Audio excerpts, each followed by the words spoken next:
ch 62. Arc 3 The Beloved, Chapter 62 Liquefaction. It's delicious. Just as the lacquer is pickled in honey, Chris was now soaked in sweetness. Food that is gentle and nourishing to the stomach, and Berry gave it further sweetness for Chris. Countless sweet taste was brought to her mouth. Chris was like a baby bird. Her hands were wrapped in bandages, so she had an excuse to ask Berry and give her up. At first, it was bit by bit, but after 3 days, her appetite had finally returned. Chris would sit on Berry's lap and rub her cheek against her, acting spoilt. Whenever she felt like it, she would kiss her, cuddle her, and stroke her cheeks and head. Chris, who had completely become debauched, was completely like a little child. It was hard to believe that until the other day, she was wielding a sword and committing the mass killing. She stuffed her cheeks with the pet food as it was given to her and hugged Berry snugly. When she felt sleepy, she slept peacefully together with Berry,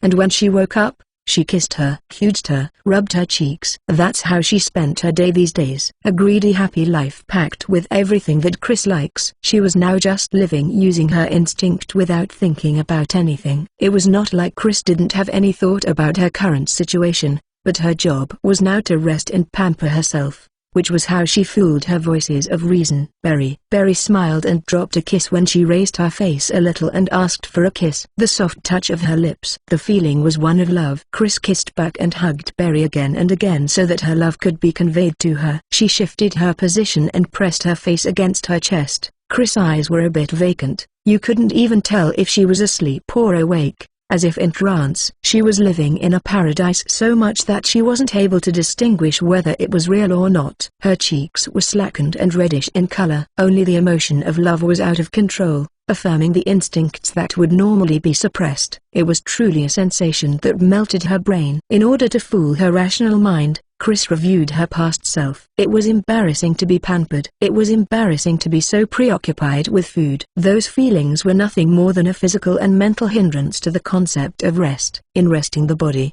one should not be ashamed of such things. What was created in this way was a new personality, Spoiled Chris. The spoiled Chris was allowed to do things that Chris would normally be ashamed to do, to indulge in pleasure, and to fall into a state of emotional depravity. They were allowed to be cuddled, kissed, and covet the sweet taste. It was a shameful thing. However, it couldn't be helped because she was in spoiled Chris mode right now. Ignoring all sorts of thoughts and anxieties, she didn't even mind being called silly. She was now in an invincible state of spoiled Chris. Spoiled Chris could easily do things that would normally embarrass her. Chris welcomed the newly born spoiled Chris. Working Chris, Lady Chris, Glutton Chris, Spoiled Chris. There was no blind spot in spoiled Chris, which collects only the good points of all the countless Chris, who respected her rational self, had succeeded in removing her own limiter. In short, she had become an even more idiot. She was like slime, clinging to Berry and begging for her affection. Berry, love ...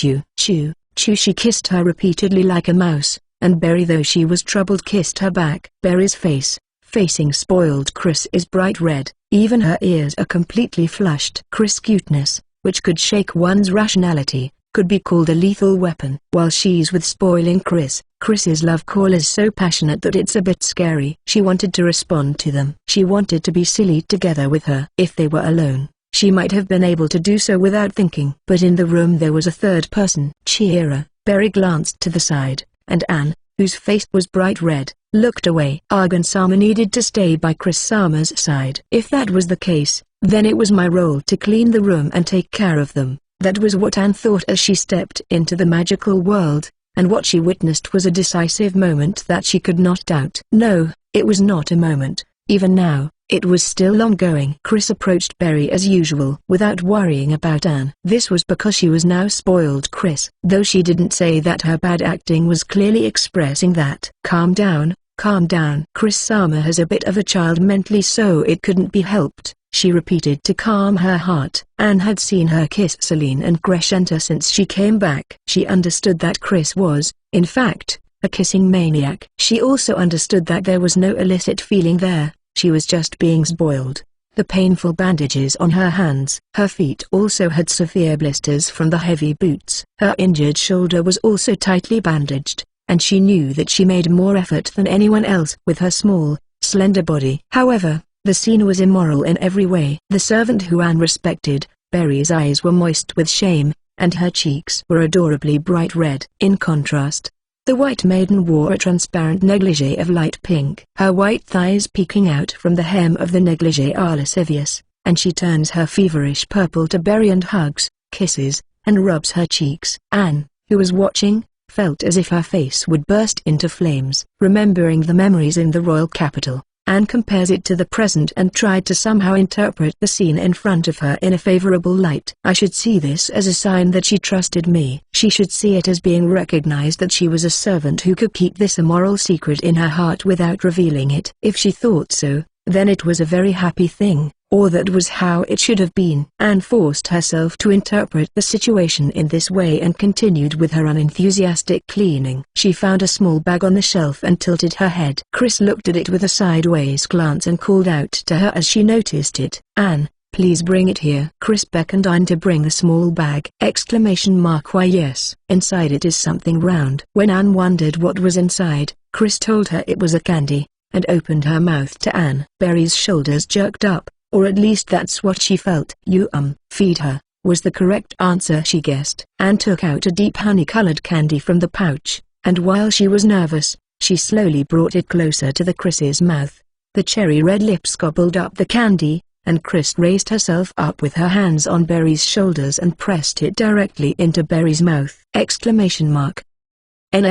Anne stiffened, and Berry's white cheeks turned even redder. Even her neck was red. Chris smiled happily and licked her lips. Chris finally returned it properly. Berry embraced Chris with a face that was a mixture of emotions, troubled, happy, embarrassed, and said, "Thank you." "It become a little late." "Is it delicious?" "Why yes, very." Then Chris twisted and lifted her face as if expecting something. Berry stiffened again, but she closed her eyes for a moment and kissed Chris as if she had made up her mind. Candy exchange, mouth to mouth. Anne could only watch over it. The candy moved from the berry and into Chris's mouth. She rolled the candy around and her cheeks loosen, and then presses her cheeks against the berry, looking simply delighted. Pure and innocent. She was not thinking of anything outrageous. This over-the-top act was simply perceived by the princess as just a skinship. Chris with her big smile and Berry with her eyes that moistened with shame. Looking at the contrast between the two, Anne understood for the first time Berry's hardship. Chris was much too lovely and seductive. She had all the beauty of a young girl, yet she was extremely unguarded. She was like a chicken dancing next to a pot. Even Anne, who had no taste for such thing, would fall under the devil's temptation. This was how it felt when being shown such defenselessness. "It is impossible for me to be with this princess 24/7. My reason won't hold." Anne shook her head, increasing her reverence for the perfect servant Berry. Then there was a knock at the door. Anne panically rushed to the door. Depending on who it is, the room is filled with a scene that shouldn't be shown at. But the door opened before she reached it and two girls appeared. Celine, with her graceful blonde hair swaying, and Crescenta, the princess of the kingdom. Both their eyebrows twitched seeing Chris, who was sitting on Berry's lap, and being spoiled. "Celine, are you done?" "Ah, yeah." "Well." The two of them were looking at Chris and Berry as if they wanted to say something, but Celine rubbed her eyes as she tried to hold it in. Crescenta puffed her cheeks somewhat displeased, and she trotted closer to Chris. You are, Argan-sama. I'll take over for you." Crescenta has a flat chest, so Berry is fine. Chris was also Chris and acted like an adult with Crescenta, and she maintained her status as her sister, creating a strange power relationship with her. The royal family and the legitimate heir, Her Royal Highness the Princess, couldn't go against Chris. Celine, What? Chris beckoned Celine to come closer to her face, grabbed her Celine by her cheek and pressed her lips against her. It's a swift move. Celine was frozen with her eyes wide open. The candy was pushed into Celine. It's Berry's candy. It seems that something sweet is good after working hard. Chris looks up to Celine, as if to wait for her reaction. Celine sighed with a bitter face as if wondering what to say or whether to get angry. Is that so?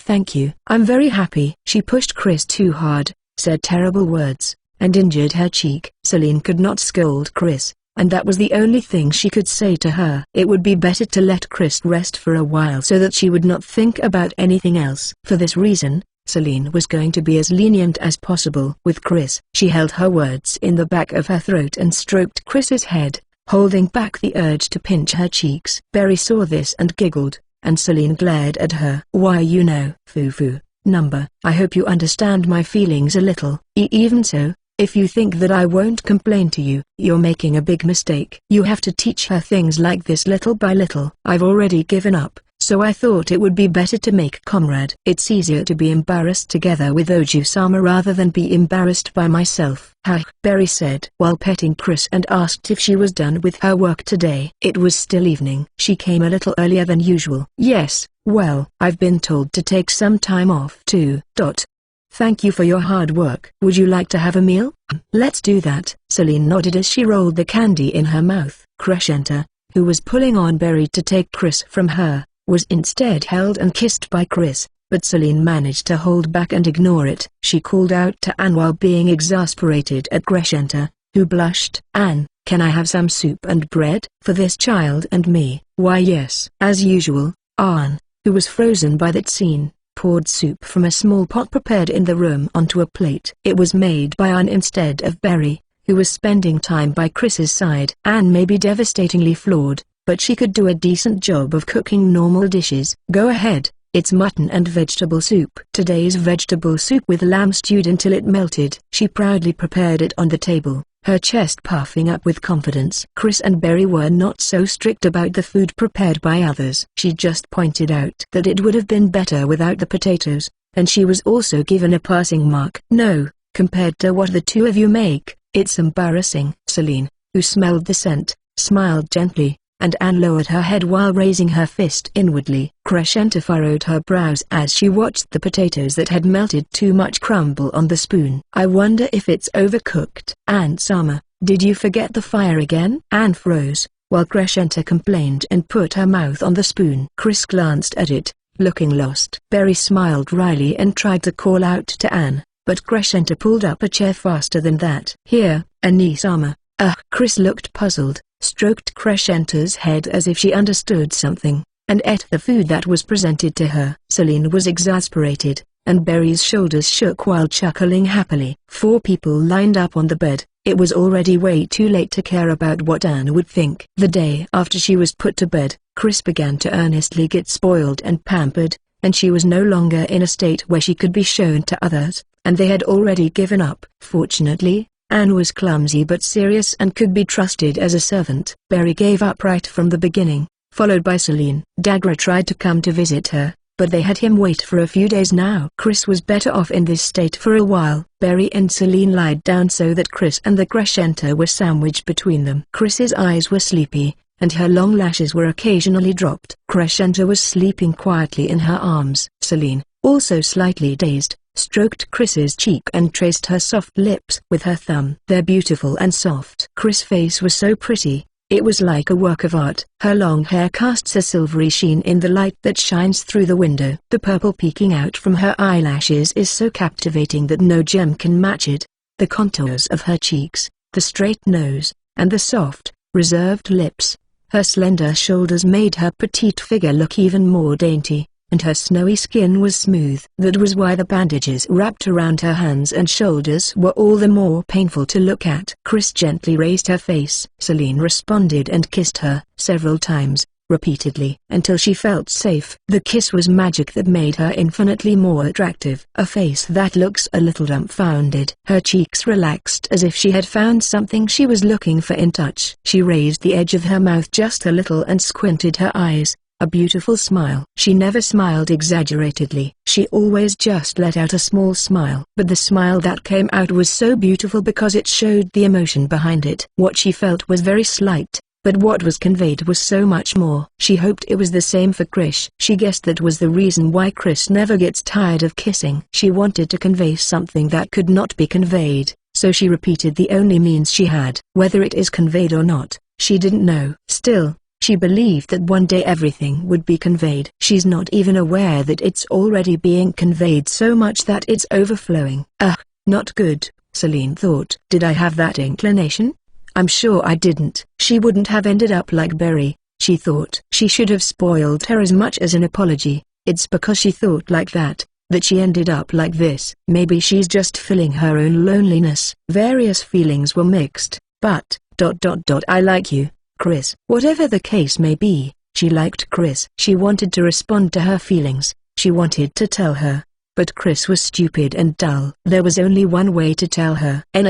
She pecked at her lips as if both lips were eating each other. Case was in a daze and just let Celine do what she wanted. When Celine pulled her face away, Chris's gaze wandered, and she lowered my eyes shyly. Celine quietly smiled wryly and raised her face as she felt her gaze. Berry smiled mischievously as her shoulder shook. Seems we won't even be able to leave Chris-sama to Oju-sama. Though, the servant and the noblewoman vying for one woman might make for an interesting subject for the estate tale. Why you? Chris looked at Celine and Berry in a daze. Berry whispered happily in her ear. Chris-sama, who do you prefer, me or Oju-sama? You, which one? Geez, it's fine if you don't answer it. Berry, please don't embarrass Chris. This kid is an idiot, so she'll take it seriously. She pinched the troubled Chris on her cheek and turns around. Giggle. Berry was having fun. Chris-sama is just so cute that I can't help but want to tease her. Chris was hugged behind her back and was confused, but she just nodded happily. She didn't seem to understand. Do you want to tease someone because they're pretty? Yes. Then, Chris, can you imitate a dog with a woof?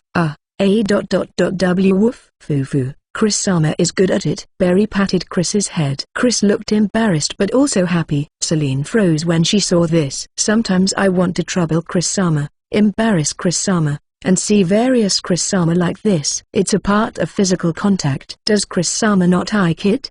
Chris might like a woof. My, what an obedient dog. I need to pet it a lot. Woof. Chris, whose brain had melted, was addicted to being petted. Celine felt an overwhelming sense of danger. Berry, don't teach her strange things. What are you going to do if this kid becomes even sillier than this? Isn't it cute? Look, Chris-sama, to Oju-sama. Woof. Dog. Chris leans in expectantly, her eyes shining. However, all of Celine's moves, except for pampering her, were already sealed. She sighed and hesitantly reaches out her hand to stroke her head. Geez. Wafu. Chris presented her head happily. Then rustle. Something between Chris and Celine begins to move. It's so noisy, I can't sleep. Crescenta raised her face sleepily while rubbing her eyelids. Woof. Anissa, mew. Chris kissed her mouth, pointed her bandaged finger to the tip of her nose, and continued. Woof. Chris furrowed her eyebrows and brings her face closer, and Crescenta looked at Celine and Berry, not knowing what had happened. Berry puts her face down, holding her laugh, and Celine looks exasperated. Only Chris kept looking at her with a serious look. Woof. Chris, satisfied, petted Crescenta's head and hugged her. Crescenta was still not sure what was going on. Ch 63. Arc for the Beloved. Chapter 63. Lol dog. Crescenta, it becomes human language again. It's woof. Woof. Woof. Chris patted Crescenta on her lap with satisfaction and gives her a cookie. For a few days now, Chris has really loved playing pretend dog and owner. Crescenta was forced to play with her tyrannical owner until she was satisfied, and Crescenta, who is more sane than Chris, continued to suffer. However, Crescenta is still Crescenta after all. She was treated like a dog by Chris, but being loved and cared for was not a bad thing in itself, and she rather enjoyed it. Half happy, half embarrassed, the dog Crescenta rubbed herself up against Chris like a dog and hugged her while barking woof, woof. It was Anne who looked at the spectacle in astonishment. Treating the princess as a dog, regardless of the fact that it's between women, seeing the current situation where they had embarked on an abnormal path, and illusions can't stop. She was terrified that her surroundings, which were escalating day by day, would soon become unbearable. Crescenta is cute. She's a good girl. Woof. Crescenta's cheeks were dyed vermilion but also loosened at the same time, and she rubbed her cheeks against Chris again and again. Berry looked on with amusement, while Celine's eyebrows twitched. It's because you taught her strange things. Isn't it nice? It's cute. Though it's the princess who's being turned into a dog. Celine sighed and looked at her papers. It's been a week since Chris's return, and there's been no movement. According to the intelligence, it seems that the enemy's entire army had been ordered to stand by, partly because Chris and her century have been successful in their delaying actions.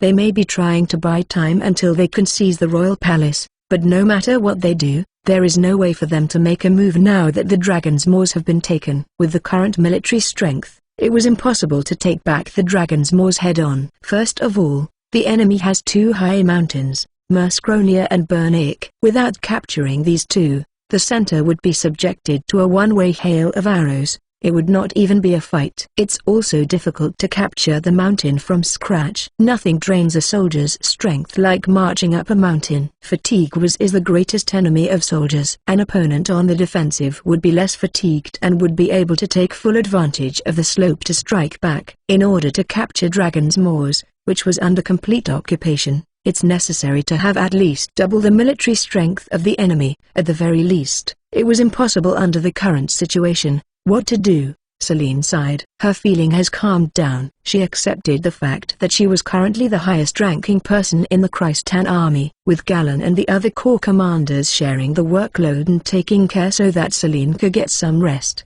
She is feeling much less tired and mentally refreshed. She was able to relax by going out with Chris's silliness. Her condition was good, if not perfect. However, increasing the number of troops, other than that, she couldn't see any other options for breakthrough. Time was not on their side. Seeing Chris having fun made her want to forget everything and just throw it all away. They would run away and go to another country and live in seclusion. Even then, she's sure they would still be happy. She won't even have to ask the two of them, and Berry would nod if Celine asked, because that's the happiness that Berry wanted more than anyone else. In fact, she must be thinking the same thing. Even stronger than Celine, she just wished for the happiness of the girl to who she gave her name to. If she were just a girl, Celine would have wanted the same thing. But Celine is a noble and the daughter of a hero, the daughter of the beloved Bogan. There was no way she could hope for such a future attained by betraying so many people and throwing sand in the face of those who had dedicated their lives to Christ. And I need to talk with Corps Commander Agrand,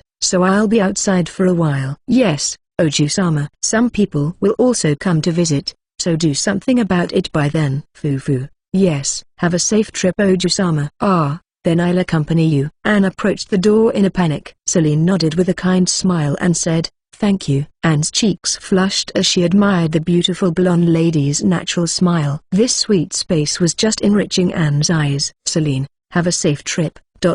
Woof. I'm going. Celine looks awkwardly at the dog and her owner as she leaves her room. Even after Celine and Anne left, Crescenta was still a dog. Crescenta was not happy about having Berry do the same thing to her as part of her dog training, but being loved by Berry itself wasn't so bad, and gradually Crescenta the dog began to wag her tail at the two of them. There was no one in the room who questioned the treatment the kingdom's princess as a dog.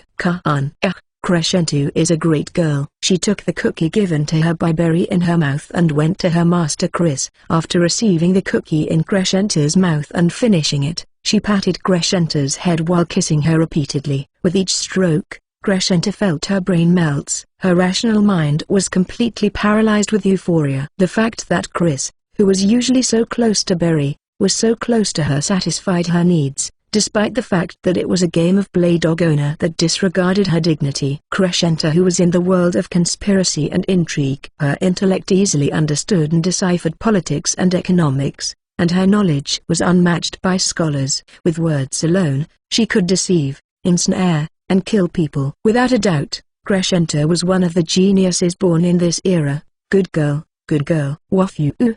But right now she is a dog. Crescenta rubbed her head against Chris and uses her position as a dog to repeatedly kiss her. Crescenta, who had never known that being pampered with an empty head could be so wonderful, in the end was absorbed in becoming her sister's dog. However, there was a knock at the door.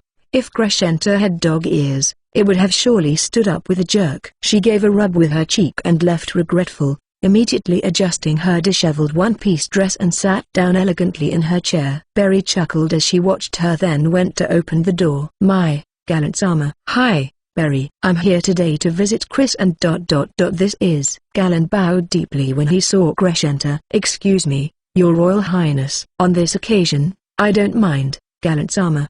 Please don't worry about me and go about your business as usual. Please treat me like I'm not there, and I'm more comfortable that way. Crescenta, with a thin smile on her face, has the air befitting that of a princess. She stroked her graceful strawberry blonde hair and smiled a soft, but graceful smile. No one would ever think she was a dog until just now. Crescenta's cheeks puffed out slightly when she saw Berry look down behind Galen as if she were trying to hold back her laughter. Galen is ignorant of the subtleties of emotions. He didn't notice such a trivial change in her expression and bowed his head again in gratitude. He then smiled kindly and turned his attention to Chris.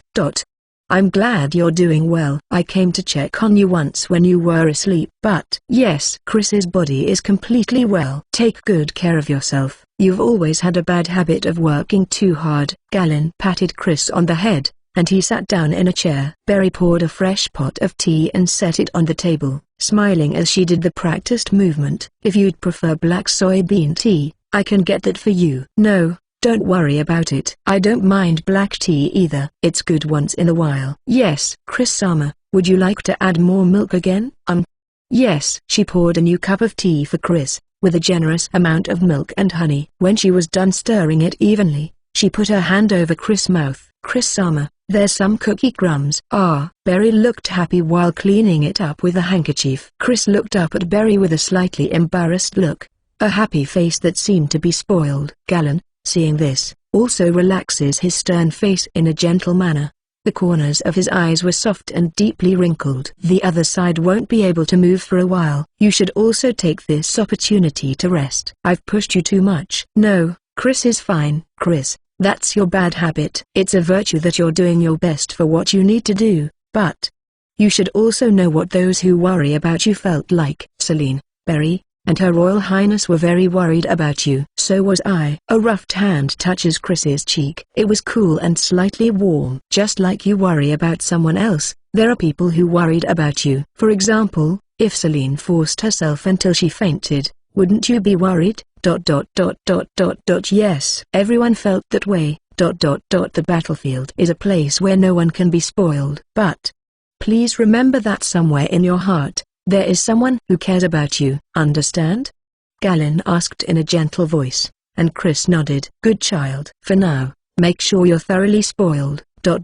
Yes. Chris is being spoiled a lot. Cupping her own cheeks in her hands as if embarrassed, Berry hugged Chris' slender shoulders from side to side, saying, My, so cute. Leave it to me, Galen-sama. I will properly take care of Chris-sama. I'll trouble you, even though you're going through some hard times yourself. No. It's what I want. Seeing this cute and lovely Chris-sama happy is my reason for living. Galen bowed at those words. Berry panicked and told Galen to raise his face. I'm really grateful for having someone like you by Chris's side. She lost someone who loved her and was kicked out of the village. The rumors about Chris in the army, and of course he also knew the rumors that she is feared. It has been that way since she was in the village. Chris is far from ordinary. Naturally, there are those who dislike her, but the fact that she had someone she could trust and pamper her by her side is something he's grateful for more than anything else. I'm the one who should. Being Chris-sama's side is the happiest thing for me, so Galen-sama doesn't need to thank me. Rather, I'd like to thank you. Still, when I brought her to the estate, I was worried about whether she would do well, but looking at the current situation, I'm really glad that I brought her. Chris too. Chris is happy that Chris went to the estate. Chris sipped her sweet tea and smiled, and Galen nodded. I see. No movement on the other side. If they don't move soon, it's safe to assume that they've given up the pursuit. They've missed the opportunity to move now. Don't worry about us, just rest. Yes, Grandpa too. Don't push yourself too hard. Galen smiled happily.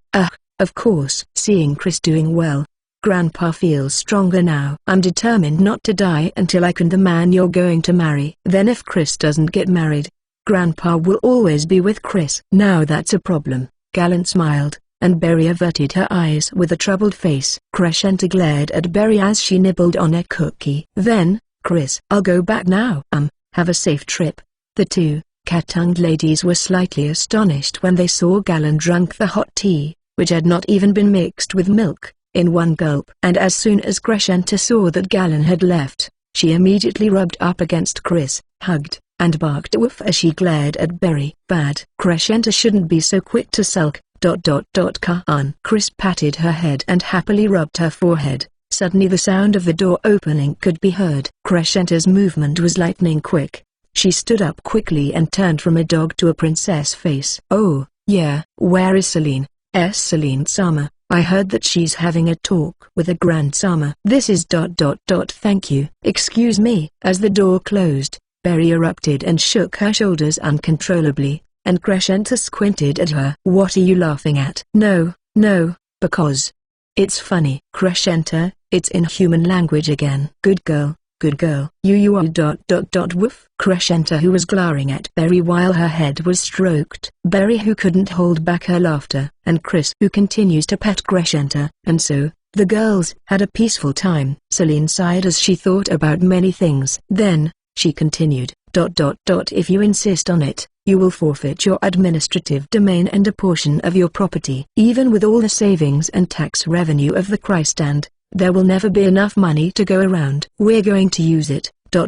Yes, ma'am. No demotion. You can ask for nothing more. You will have to continue to work for me. That is, of course, if you're willing to follow me. I swear by this name, until the ends of the earth. Those were heavy words. Just hearing that makes me happy. She smiled and sat down on her chair. The tea will get cold, so please sit down. I have already accepted it for the time being, and I want you to do the same. I wonder if you could tell me an old story about father. Colchis raised his head and stared at Celine for a moment, and he gently narrowed his eyes. You've become stronger. It makes me feel pathetic. If I was alone, I would still be crying. ... And father wouldn't want that, and rather than live crying in sorrow, I wanted to spend my time on the things, people, that were important to me, that support me. Colchis nodded, smiling. It's splendid. I already feel an atmosphere similar to Bogan-sama's. Even if it's just flattery, I'm happy you said so. Giggling and sipping her tea, Celine pointed to the sofa opposite her. Colchis nodded and sinks his large body into the cushions. He crosses his arms and looks nostalgically at the surface of the tea. I once ran away from a battle. ...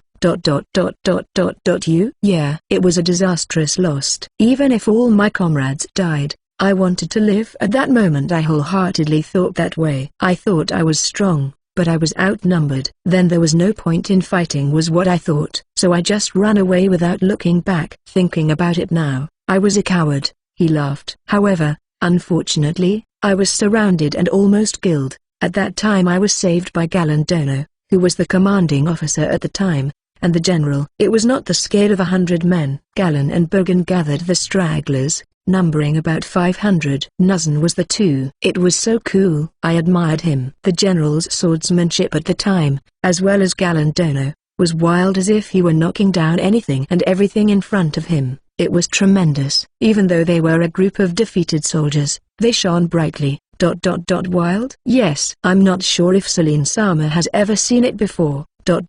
My way of fighting mimics that of the general at that time. He laughed happily and clenched his fists. Galandono takes command precisely and saves the friendly forces in the midst of the withdrawal battle. The general was ahead of everyone else, knocking down many swords and enemies. Vraich, the dexterous fellow even at that time, was wielding his sword as he covered the general and gave orders to the weary remnants of the defeated army. But it was still a losing battle. Colchis chuckled and scratched his head. I thought it was really cool, but I also thought it was stupid. I wondered what the point was of saving our battered friends, and I thought if there are so many of them, why not just ignore them and run away? It's not safe to go any further. If they come after me, I'm a dead man. I've helped enough. Colchis did not want to die in vain. So, he said so. The general said, we are not just a bunch of sheep being chased by wolves. We are a pack of wolves. In the first place, Galandono and the general didn't think they could just run away. They wanted to round up the defeated soldiers and kill the commander of the pursuit force. Is that so? Yes, it is. Without a doubt. He drank his tea in one gulp and continued. I wanted that brat, my son, to follow that example. No, if you think about the fact, he didn't do that well and this happened. It's my fault after all. Together with Salva, I will make sure he pays for his sins. Thank you. But please don't be too hard on yourself. Colchis, second corps morale is high. She was grateful for that point. But there's also the fear of an outburst. There's a lot of things I want you to do in the future. I'm still immature and need someone to support me. Of course. Also, I wonder if you could tell me more about my father. He always tried to dodge it and didn't tell me at all. Colchis smiled wryly and said that he was a doting parent. Oyabaka stood up and headed for the shelf.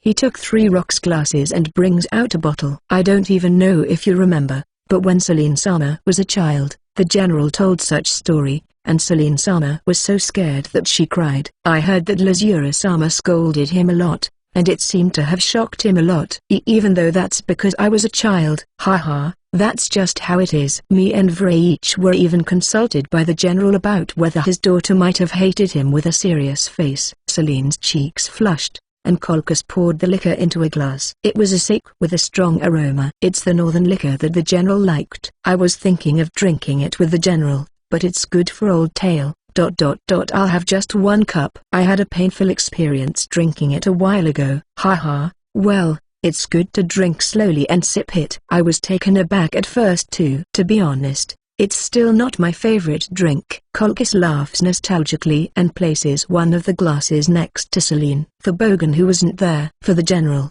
Colchis lifted the glass and puts it in his mouth. Selene followed suit, coughing at the searing heat in her throat. Colchis laughed. Selene also laughed. He remembered how Bogan had laughed at him in the past when he had coughed as well. No matter what I do, my father always told me that I still have a long way to go. It's not just about drinking, swordsmanship, tactics, and command training. To tell the truth, the general has always been against sending Selene-sama to the battlefield for a long time. He's a clumsy person in that respect. Foo-foo. But even though he said that, at the end, he just said, I leave it to you. Colchis closed his eyes and nodded. I wonder what I was entrusted with. Well, I don't understand. Maybe Selene-sama was entrusted with thinking about what it was. Colchis chuckled and looked at the brown water. But, well, the general doesn't leave something to a guy who can't do it.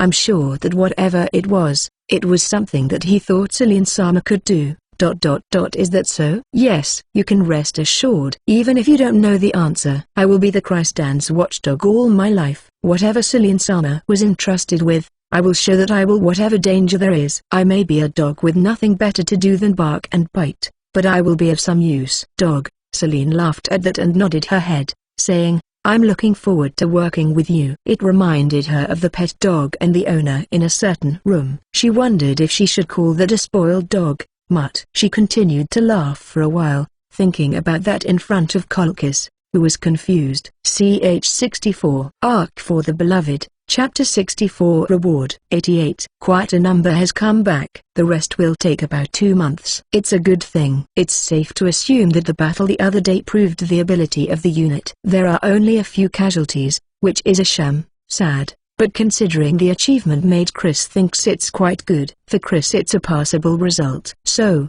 it was neither good nor excellent, but passable. The group looked at each once again, realizing the severity of Chris's standard. What will the training policy be? The team's basic physical fitness and coordination are not so bad. For now it's just training against each other within the unit to develop individual skills. Krish will talk with the 1st Light Infantry Battalion. We will train with them as appropriate.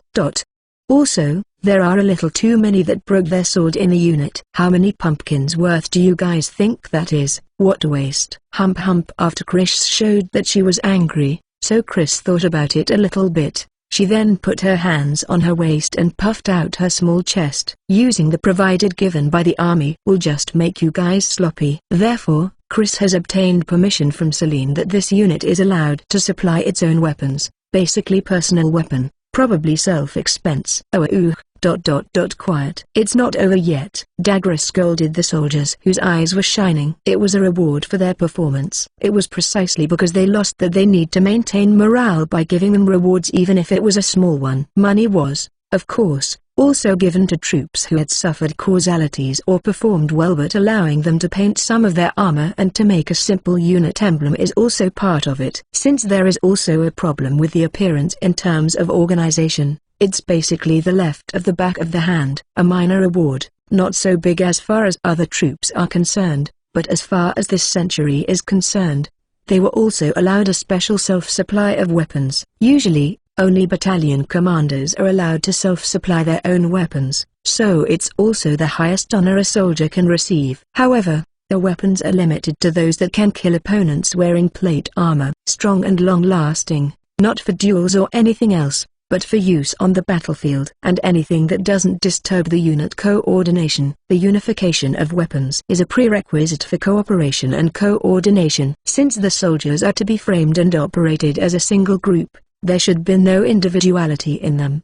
But for this century, they are expected to play an active role in a melee situation. What is needed is the ability to fight as an individual. The preference for weapons varies according to physique and skill. Weapons that are more suited to the individual will enhance the pure combat ability of the said individual. Emphasize in personal combat or group battles in formation. The former is what was expected of them, as each one of them is expected to be able to kill 10 people by themselves. Those who have magical power have incomparably greater physical strength than ordinary people. This is the reason why the mass-produced swords often broke, and Celine and Chris agreed that it would be better for them to be equipped with superior weapons to match their strength. In the recent retreat, each person carried 2 swords. However, the total number of broken or lost swords exceeded 100, and some of them even only get by using the enemy's weapon. Considering the ability to continue fighting, it is not a bad idea to have them use solid and sturdy weapons. No one would complain about this. Their military achievements shone brightly even in the midst of a losing battle. The unit symbol was also approved.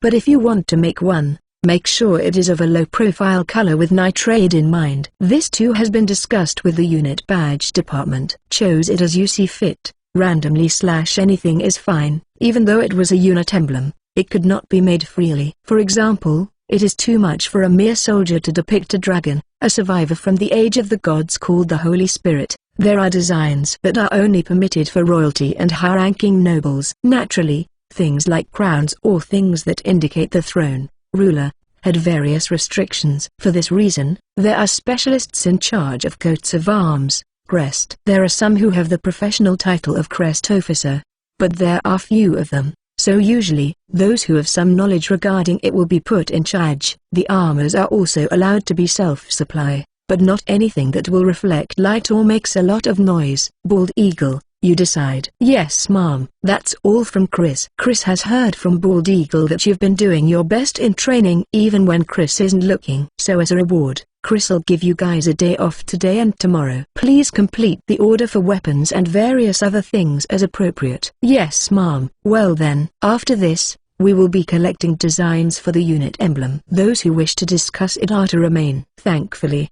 the Corps Commander has entrusted us with everything. Be grateful, it's an honor above all else. Chris is fine with anything. Doesn't care. Dagra let the soldiers hear what Chris had said before coming here as if it were a great reward. A roar could be heard, and many grateful eyes turned to Chris. Chris tilted her head and said to Dagra, "Then, Chris will leave the rest to Bald Eagle. All personnel, salute." The sound of them hitting their chest armor echoed as Chris bowed in reply and left the room. Instead of Celine, who had been promoted to general, Chris became commander of the 1st Corps. No one objected to Celine, the daughter of a general, becoming a general, and the same was true of Chris's appointment as commander of the 1st Corps. Celine has always been well liked and admired by her soldiers. Chris's personality aside, her abilities are second to none. Although there was the problem of being young, the two of them had more than enough ability to make up for it, and the 3 other Corps commanders agreed that there was no other choice,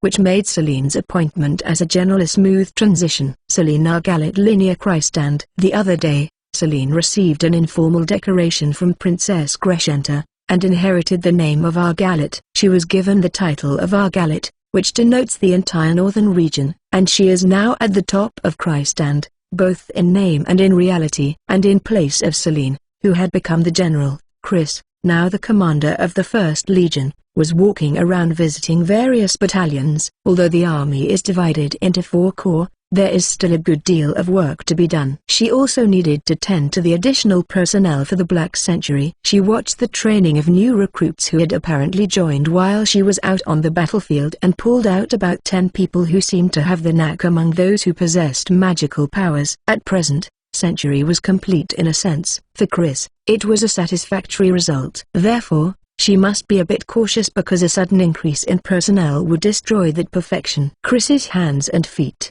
What she wanted is a century that can understand and act in accordance with her intentions. The problem is that the larger the number, the more difficult it would be for Chris to control. She would like to eventually have 2 or 3 century, but that will take time. To tell the one she will pull out to go to Dagra the day after tomorrow. She went outside the fort, to the first corps. It seems that they were in the middle of marching training. Every sentry lined up in a hurry, going straight forward, changing direction, and retreating. Watching over them was a skinny man with his arm hanging and covered in bandages. Chris approaches him. Corps Commander. No need to salute, Keith. Are you okay with your injuries? Yes, well. He was the commander of the 3rd Battalion of the 1st Corps. He could feel the tense glances aimed towards Chris from the soldiers around him. The one training was the survivor of the 3rd Battalion, which had been used as bait. Chris, however, was not particularly concerned. Seems we will need to prioritize replenishing the troops here. Do you have any hope? Let me see.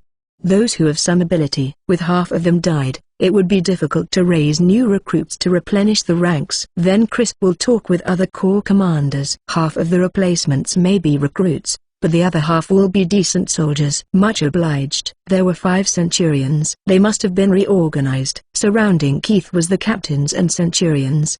He was now assisting in the training. Your role as a decoy was splendid. Chris thought there would be a little more damage, but you pulled the troops off well. Chris is glad you are the commander of the 3rd Battalion, Keith. From the beginning, I was the one who said to leave the rear to me. Though I didn't think that I would be left in a state of isolation and helplessness. I heard that instead of Celine Sama, Corps Commander was the commander at the time, so I understand.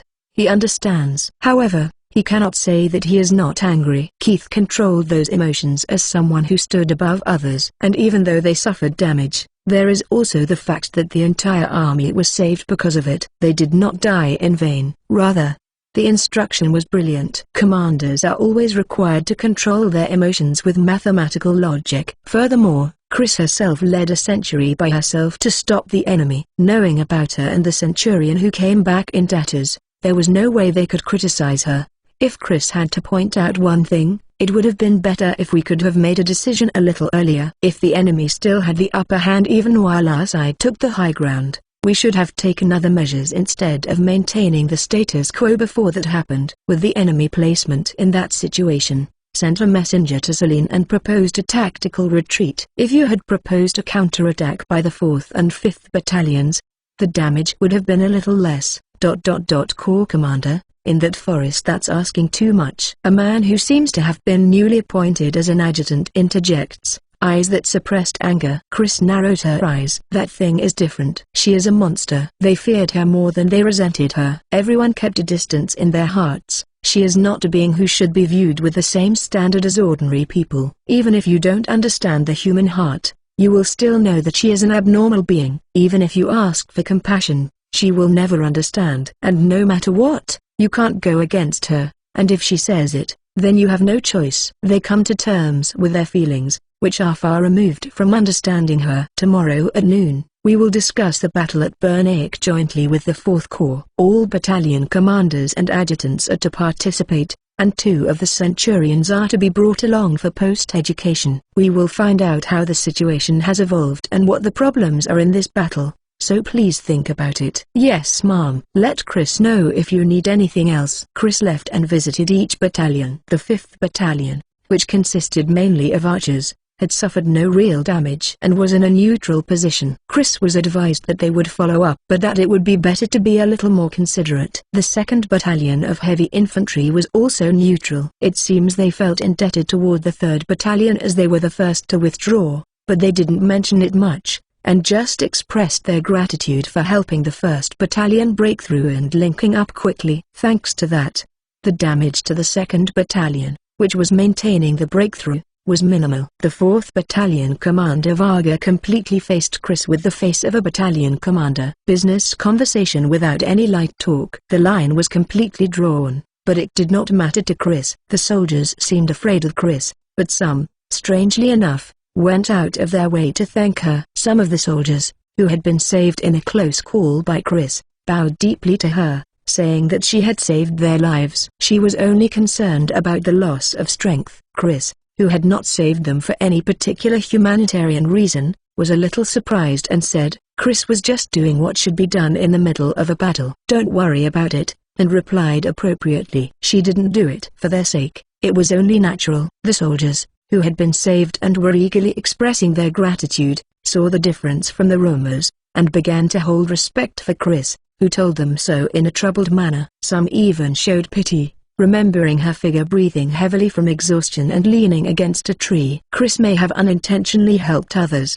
but she never asks for anything in return. Her appearance makes her look like some kind of saint to others. For better or worse, she was narrow-minded, self-centered, and pure. The last place she went was to the 1st Battalion of Light Infantry. Here they very favorable to Chris. They knew Chris very well through their training with the Black Century, and they knew that Chris is very strict not only with others but also with herself. Her ability was also well known. It was she and her Black Century that succeeded in the central rear breakthrough by the 1st Battalion, and there is no doubt that they would have won the Battle of the Dragon Moor if they had had a little more time. They understood that the sacrifice of the 3rd Battalion this time was at least the best way and that it was probably inevitable. Wrong. The handle is like this, and the stride is like this. It's like a bowstring. All you have to do is transmit the power of your whole body to the tip of the sword. Your arms are for transmitting that power, so you shouldn't put too much force into it. Why yes. Chris was giving a swordsmanship lecture in the middle of her visit before she knew it. She was approached by the soldiers, who were friendly and jokingly asked her to teach him how to use the sword. The young man, probably in his 20s, was blushing as he straightened his stance along with Chris. The appearance of the peerless beautiful girl Chris is something the young man has never seen before. The reality was that such a girl was touching his hands and shoulders and guiding him step by step. As she leaned forward, her silvery hair fluttered and tickled his hand, and her long eyelashes enveloping her large purple eyes made her all the more attractive. Ha ha, Chris-sama. You can't do it like that. Chris-sama is so beautiful that he becomes captivated and can't understand what Chris-sama is saying. You didn't listen properly? She put her hands on her hips and looked up at him with a pouting face. Yes. She took the long sword and stand in front of the training dummy. The training dummy is a log with a straw rope tied around it and leather armor with a helmet on top. Chris stands in front of it, took off her cloak, and handed it to the young man. Underneath the black cloak was a white shirt and black skirt. Like a daughter of a good family, her lightly embroidered clothes were simple but beautiful. Although she just considered the cloak as an obstacle to showing her movement, the men's eyes were focused on her slender waist, her modest bulge, and her white skin that could be seen between her boots and her knee-length skirt, which swayed in the wind. The young man who was handed her cloak felt the warmth and scent that remained and was nervous. But Chris didn't notice it. The soldiers around him looked at him enviously, and before anyone knew it, a circle of soldiers had formed around Chris. They were eagerly looking at the center, at the girl who is a head shorter than the men around her, the training dummy and the position of the girl. The distance between the training scarecrow and the girl was a distance that normally would be too far for a girl. At first, she steps forward too slowly, as if to sink her petite frame into the ground. At the same time as her foot stepped through the earth, the tip of the sword pierced through the armor as if it was sucked in. Someone breathes a gasp of admiration. It was not fast, it was rather slow for a movement. However, the tip of the sword pierced through the sturdy leather armor as if it were butter. The size of the distance between the two was unimaginable from the small appearance. The supple body suddenly extended. By pulling back her foot, she easily drew her sword and told them, the moment you step in, the power transmitted from your feet disappears. The point is, before that power disappears, apply strength from your waist to your back. Chris repeated it once more. Faster than before, in an instant, a hole is drilled, and the sword is drawn. Concentrate from the shoulder to the tip of the sword. The flow of the body is more important than strength. Is it the image of transferring all the weight to a single point? Like that, even with Chris's weight, it's enough. Smoothly and without delay. The movements were so beautiful that the men were amazed. If you do it properly, you can pierce a plate armor like this. The problem is that it damages the blade. If you thrust too deeply, it will also be difficult to pull it out or the blade will be bent. So be careful. It will leave you defenseless. Chris spun the sword around in her hand and looked at the surrounding. The crowd erupted in applause and praise. When Chris was about to take back the cloak saying that's enough, right, some even raised their voice and asked for more. Flutter, flutter. The man was struck by her fluttering skirt. Oi, oi. The soldiers' gazes turned to the man who asked for more. Okay, please take a good look. Okay. However, Chris didn't notice it. The movements of the legs and hips are more important than the tips of the hands. So, she thought it was natural for the gaze to be focused on those areas, so she did not feel that it was anything particularly outrageous. Chris again thrusts, saying that eagerness is a good thing. Flutter. The skirt swayed a little, and a hint of femininity appeared in the lines of her stretched-out body. Another gasp of admiration. After that, the men were asking about how to swing a sword instead of thrusting. Somehow you all seem very enthusiastic. Well, that's good. Chris smiled at the soldiers who were motivated to train. The light infantrymen are all skilled in swordsmanship. Some were seriously impressed by Chris's sword skills. But Chris couldn't have noticed that she was half treated as a dancer. Her swordsmanship is not rough, and her precision has a smoothness that makes it more of a sword dance than a combat technique. The way she wielded her sword, combined with her appearance, made her look like a dancer. Many people put a lot of strength on their arms, but the arms should be relaxed. The force that passes from the feet to the hips and from the navel to the back should be transmitted directly from the shoulders. Centrifugal force, swinging the sword with the force of a circle. Though Chris says a circle, it's more of an ellipse. You should be aware of drawing the necessary, shortest ellipse. The fastest stroke is not necessarily the best stroke. I see. She puts her hands on her hips while puffing out her small breasts outstretched, looking somewhat pompous. She imitated the appearance of Celine and the training instructor, but her figure could only be seen as a beautiful older sister neighbor. Chris, lecturing while acting as a big sister, is not a fearsome monster but something adorable. Chris was also really enthusiastic. When she explained one by one the things she was doing, they responded with wonderful responses, which made the lecture very rewarding for her. Chris might have gotten better at telling and explaining things. Chris thought she didn't realize most of them were watching and admiring dancer Chris doing a sword dance. Of course, it was not that they did not listen to her lecture on swordsmanship at all, but they still gave more importance to dancer Chris rather than swordsman Chris. The more they praised her, the more satisfied she looked, the more she smiled, and the more confidently she began to explain things, creating an atmosphere in which no one could stop. Whirl, whirl, she danced around, swinging her sword as if she was trying to flex her body, which had been resting for a while. She was slightly drenched in sweat, her shirt slightly sticking to reveal the lines of her body, when a golden-haired girl with her eyebrows twitching called to her.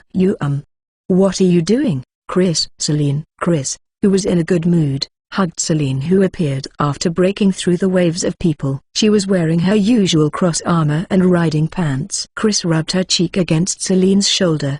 It's a sword lecture. Everyone is very enthusiastic. Enthusiastic. Celine looks around her and observed Chris's looks. Understanding the situation, she looked at a man. Virgil, the 1st Battalion commander who mixed in, watching the dancer Chris' solo performance before anyone knew it, shook his shoulder and raised his voice in panic. Salute to the general. Those around him immediately straightened their posture and saluted, hitting their palms on their chests. Celine glared at Virgil with a frightening look. Bagil. I understood the situation somewhat, but no matter how much an idiot the Chris is, please don't play around with her too much. Chris, not an idiot. Idiot. She pinched Chris's soft cheeks with both hands and glared at the surroundings a bit angrily. Everyone smiled bitterly and averted their gaze. She beckoned to a young man who was holding Chris's cloak, took it, and covered Chris's body completely. Chris happily snuggled up to Celine, and Celine stroked Chris's head. Geez, at least wear pants instead of skirts during training. Chris doesn't like pants. If you wear a skirt, it might flutter up and show your underwear. Chris won't show you. Chris's cheeks were pinched, and she blushed and fell silent. She was careful not to show her underwear. She didn't show much of her thighs, but her awareness creates a strange chirari glimpse effect that just pleased the soldiers further. But of course, Chris is extremely insensitive to such glances. Celine sighed as she looked at her, exasperated, sighed thinking that she was stubborn in a strange way. Though she did not think there was anyone brave enough to attack her, Chris was still too indifferent about her appearance and attractiveness. She understood the basics, such as not showing her skin or underwear, but she didn't understand the fundamentals. Her head ached just thinking about it. It might even be better to just collar her and lock her up in her room for the rest of her life. For the time being, you're still recovering, so let's go back. Is it fine if you don't cook with Berry? No, Chris will cook with Berry. How? Pon. Celine hit Chris on the head and looked at Bagil. The 1st Battalion seems to have a lot of physical strength. Bagil, there's still time until evening. How about you lead the training for a forced march? Ha. Seems I can't refuse. Really? Geez. Run until the sun goes down. Yes, Mom. 1st Battalion, we will now begin the running and marching drill. Form up. Celine sighed deeply as she watched the 1st Battalion move swiftly. Celine, if you sigh too much, your happiness will run away, is what Berry said. Yeah, I wonder whose fault it is. You are. Celine grabbed Chris's cheek and let out another deep sigh. Ch 65. Arc for the Beloved, Chapter 65 Dreaming. Somehow, it seems to be very light. When she pulled it out of its scabbard, the curved sword was twice as thin. No, it's even thinner. It had been thin from the beginning due to the previous battle with the Holy Empire, but it's a thinness that she couldn't imagine, compared to when she first bought it. The curved sword, which was small, was even smaller, and the tip, which was reliable like that of an otter hatchet, has become slender. No, the blade was so badly chipped that when I trimmed it, it looked like this. I tried my best, but completely different. Chris was dumbfounded at the sight of the featherlight sword. I can only imagine what a tremendous battle it must have been. The fact that it has remained unbroken this long is probably due to Chris Sama's skill and the quality of the sword itself. Just how many people did it cut through? 784 people, huh? That's not right. This time, Chris cut 593 people with this sword. It's the worst. Chris looked down at the thin sword and lowered her eyes. 3 gold coins. Luxury goods. 10,000 pumpkins. Judging from the weight, Chris probably ended up wasting about 3,000 pumpkins. There were a lot of armor and bones. If Chris had used them more carefully, it wouldn't end up like this. It becomes so thin. Chris didn't take good care of it. Berry has used her favorite knife every day for more than a decade. Chris bought the sword 2 years ago. However, it's been less than half a year since she started using it. It was a real shock to Chris, because she would never have damaged it so much if she had only cut through flesh with it, regardless of how hard she used it. The sharpener froze by a different shock. Take care of things properly. It was one of the things Grace had taught her in the village. The same goes for Berry. Even an ordinary tool will become familiar to your hand, and you will grow attached to it if you use it for a long time, she said. Berry takes good care of the tools she uses, and her cooking utensils are always sparkling. For Chris, a sword is nothing but a knife that kills people, which to her is in the same category as a cooking utensil. Therefore, it must be used correctly according to its intended purpose. She was ashamed of herself for not having done so. Chris has to use it more carefully. It seems sharpening it also takes a lot of effort. No. 500 people. The middle-aged craftsman, he may not own a store, but he has been employed by the military and sharpening swords for a long time. When he sharpened a sword, he could know the skill of the sword's wielder and how the sword was used. However, when he saw the curved sword that looked like a saw, he was puzzled as to how it had been used. Although there are countless nicks on the blade, the nicks are rounded rather than sharp. A shiver ran down his spine as he realized that these were the marks of wear and abrasion by severing countless bone, armor, and human flesh. The handle was smeared with blood. Perhaps the barbarian sword that he was sharpening was the sword that had killed the most people in this world. It looks like it will still cut well in its own way, but it looks like Chris will need to change the way it's handled. That's right. Chris took a small silver coin from a small bag around her neck and handed it to the man. It must have been a lot of trouble, so please accept it as a thank you, is what Celine said. The man already got paid from his wages, so it was a payment that was not really necessary. The man accepted and bowed his head, albeit somewhat awkwardly. The man finally understood the rumor that had been circulating in the fortress. The Christand have a beautiful monster. The way she slays her enemies as if she were dancing sends fear into the hearts of her enemies and chills down the spines of her allies.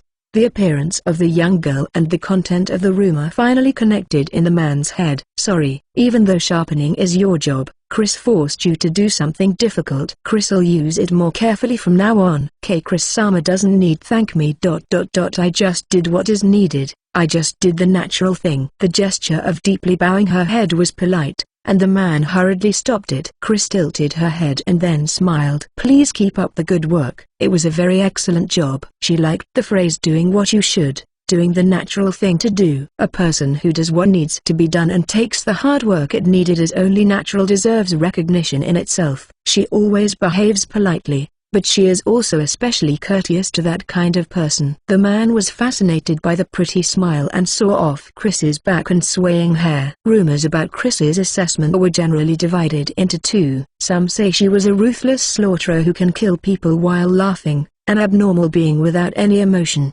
feeling. On the contrary, some say she is just a little girl who is younger than she appears. They would say that she is only wielding her sword because she has the power to do so, and in truth, she hates fighting.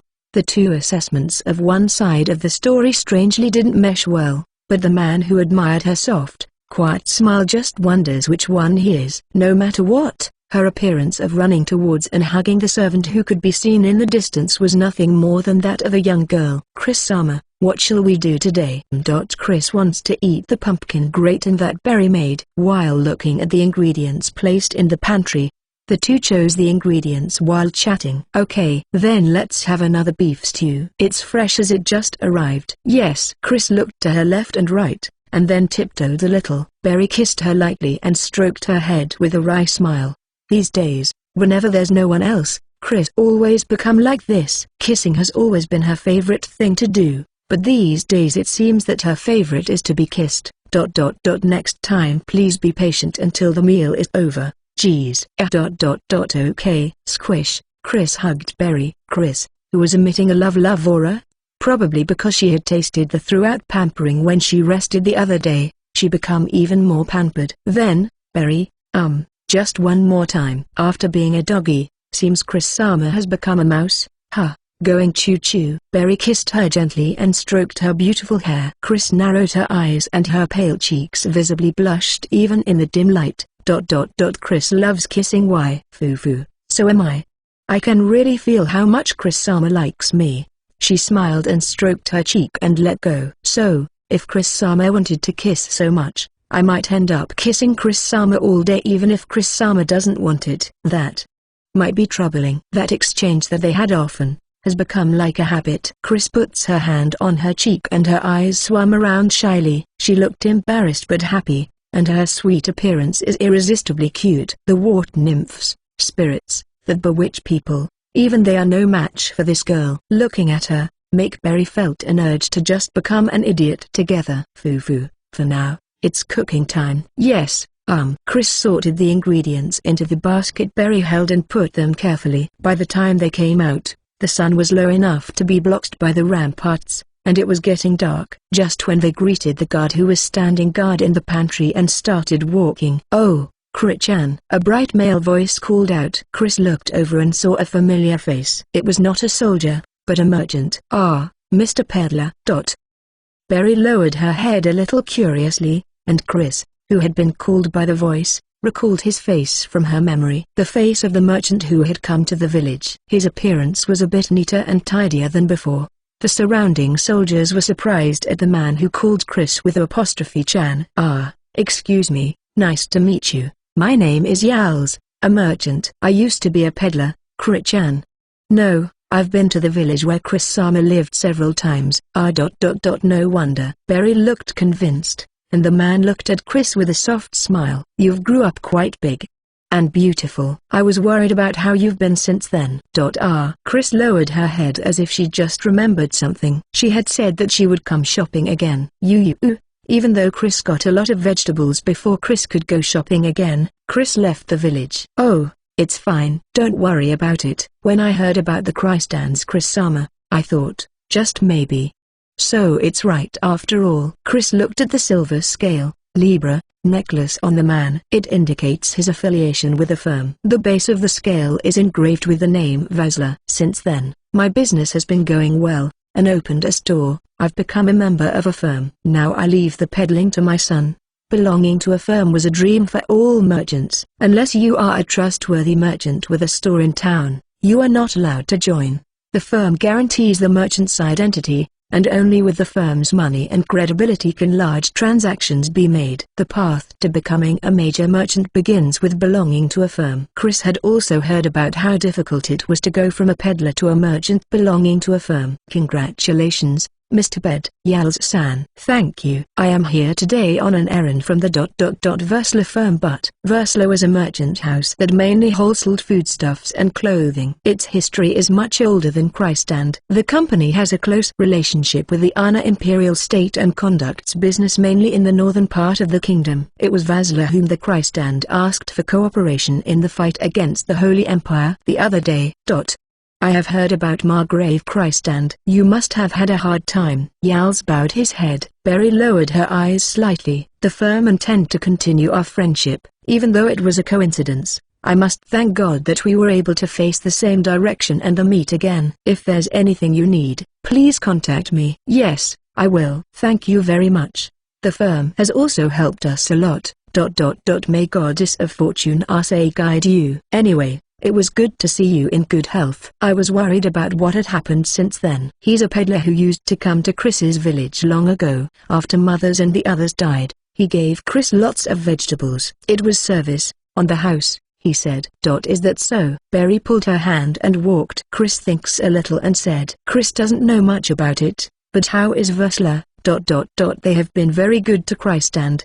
The firm has been dropping quite a bit of money on us, and considering the way they spend it, I'd say they're betting on Christand. She answered what Chris wants to hear. For her, trust is more of a match of interests than in emotional sense. If the Royal Prince faction wins, they will lose their interests to the firm on the Royal Prince faction, which would be undesirable for the firm. They are on the same boat. As long as nothing big happen, they'll be our ally. Berry knows most of the transactions and relationships with the various trading companies because he has been doing the logistics calculations and settlements on Celine's behalf. Then it's a relief. Berry stroked her head and said, merchants are people who value profit, loss, and trust. In that sense, it might be easier for Chris Sama to understand the relationship. I see. Chris nodded and think it would have been nice if Christand was also a merchant's house. Because sometimes Chris doesn't understand what Celine and others are saying about honor and great cause. Chris understands that that's the aesthetic sense, but Chris doesn't understand the why people would choose death for the sake of such aesthetics. Even though if you die, it's all over, she continued with a sigh. Chris just wants trivial thing for Celine to not do anything dangerous. For example, living somewhere in the mountains together with Berry. If Chris have everything within reach, Chris can protect everything. It's difficult to put into words. Chris lowered her eyes. Berry waited in silence for her words. It might be a little inconvenient at first, but I'm sure it will be fun. There's nothing to be anxious about.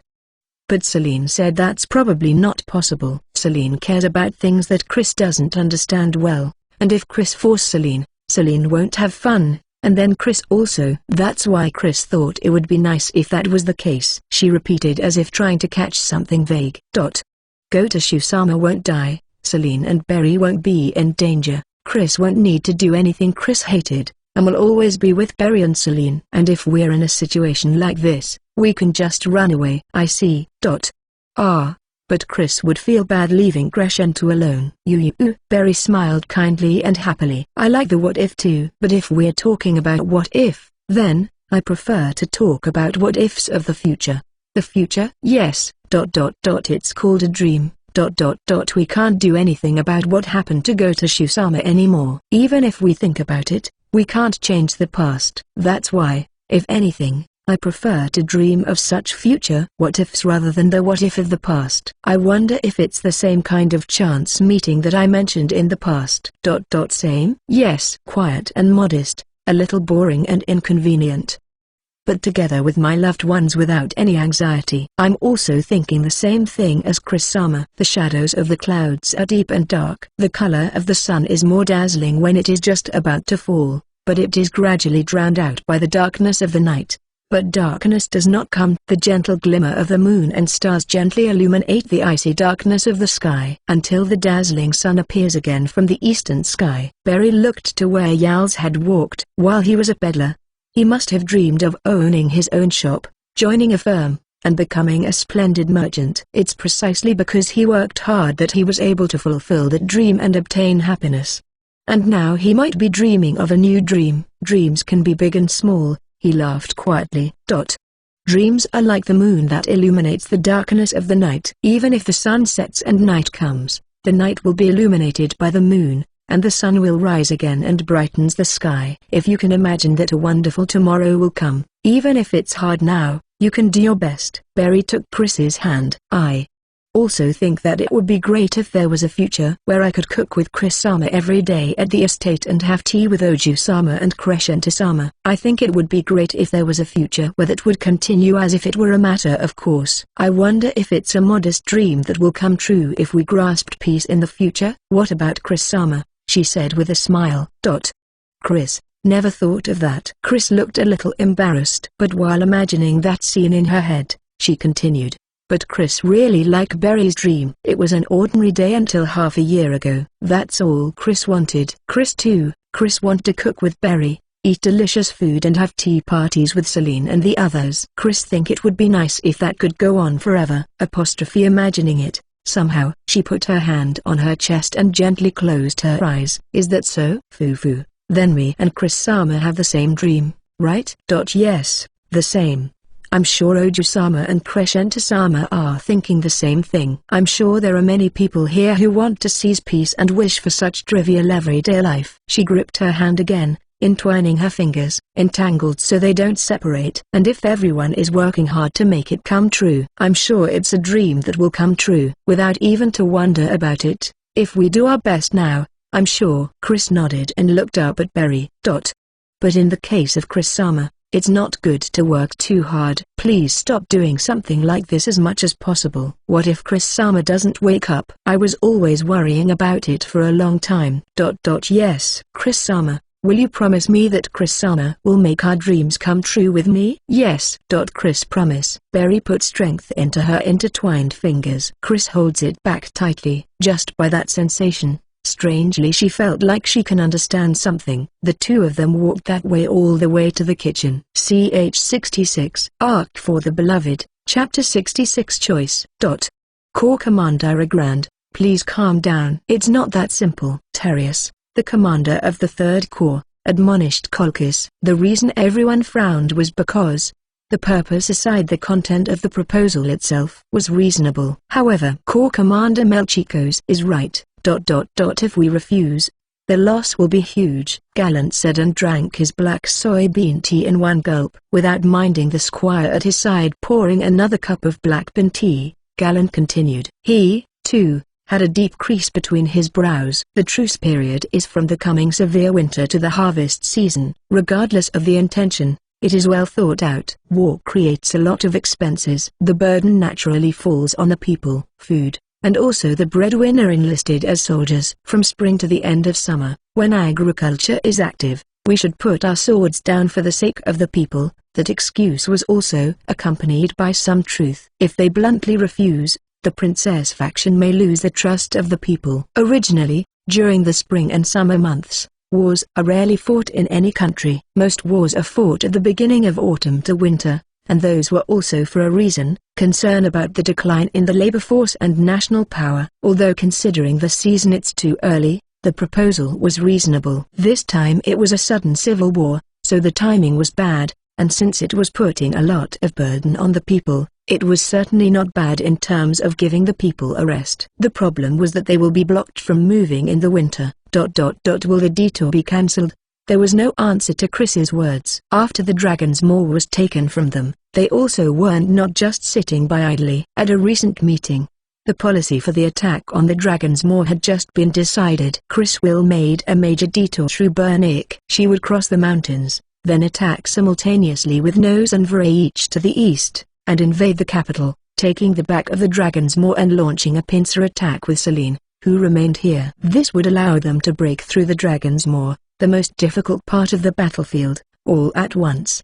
Ilkintos in the west and Gaika in the south have yet to express their positions. The same was true of the Ana imperial state in the north. The reason for it was not known. Is it spiritual reasons? Are they ascertaining who is right as a noble who pledged their loyalty to the kingdom? Or are they still vigilant because Christan still has some strength? Although the letter stated that neither the west nor the south can move for national defense reasons, they do not know what they were really thinking. As an ally, Ana also hoped for a quick resolution, but they sent something like just a fixed reply, saying, "We have differing opinions about interfering in the internal affairs of other countries, before they decide on which faction, to back. If they participate in the war from now on, there is a high possibility that they will join the Gildenstein side and not them who has lost Bogan. They should struck back before Gildenstein took complete control of the royal capital." However, Gildenstein's reason for the truce was for the sake of the people. If they were only waiting for a chance to enter the war, rejecting it could become the trigger. I want to counterattack. But it's a difficult problem. Even within Chris, who was scheduled to leave in a few days, her emotions and reason were at odds. If the detour was cancelled, Chris wouldn't have to leave Barry and the others. However, Chris's reason had concluded that they should launch an attack.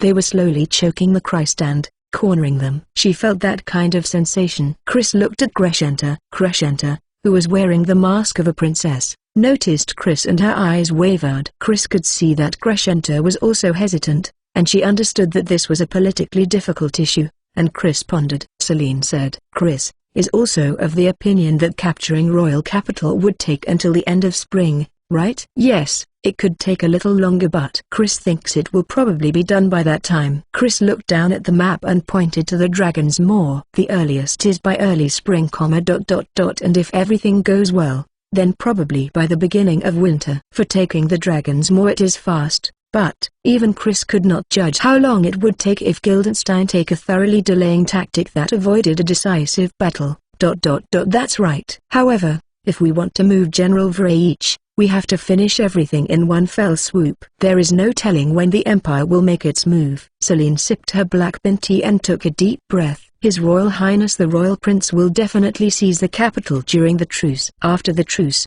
it is the large army of royal capital that we will be fighting. We will only lose if we simply agree with the truce. If we are to approve the truce, we must set and put ourselves in a position where we can grasp the victory." The disadvantages of refusing the truce were big, but the disadvantages of taking the truce are also big. Corps Commander Grand is of the opinion to continue the engagement. And it's the same for Chris, right? If we win, then that's the end after all. If we win. But nothing is certain. Otherwise, they would already advanced into the royal capital area. The conference room was filled with a heavy atmosphere because of that. Let's reduce the cause for concern. Crescenta raised her voice and stands up. The west and south, and also Ana Imperial State, if any of them make a move, then the scales will tilt greatly. And I'm afraid, they are more likely to join the other side rather than us at present, and we are afraid that refusing the proposal will create an opportunity for them to join the war. Is that right? Yes, that is correct, Your Highness. Celine nodded. Inwardly, she was confused. Celine didn't understand what Crescenta was trying to say. "I will go to Ana as a messenger."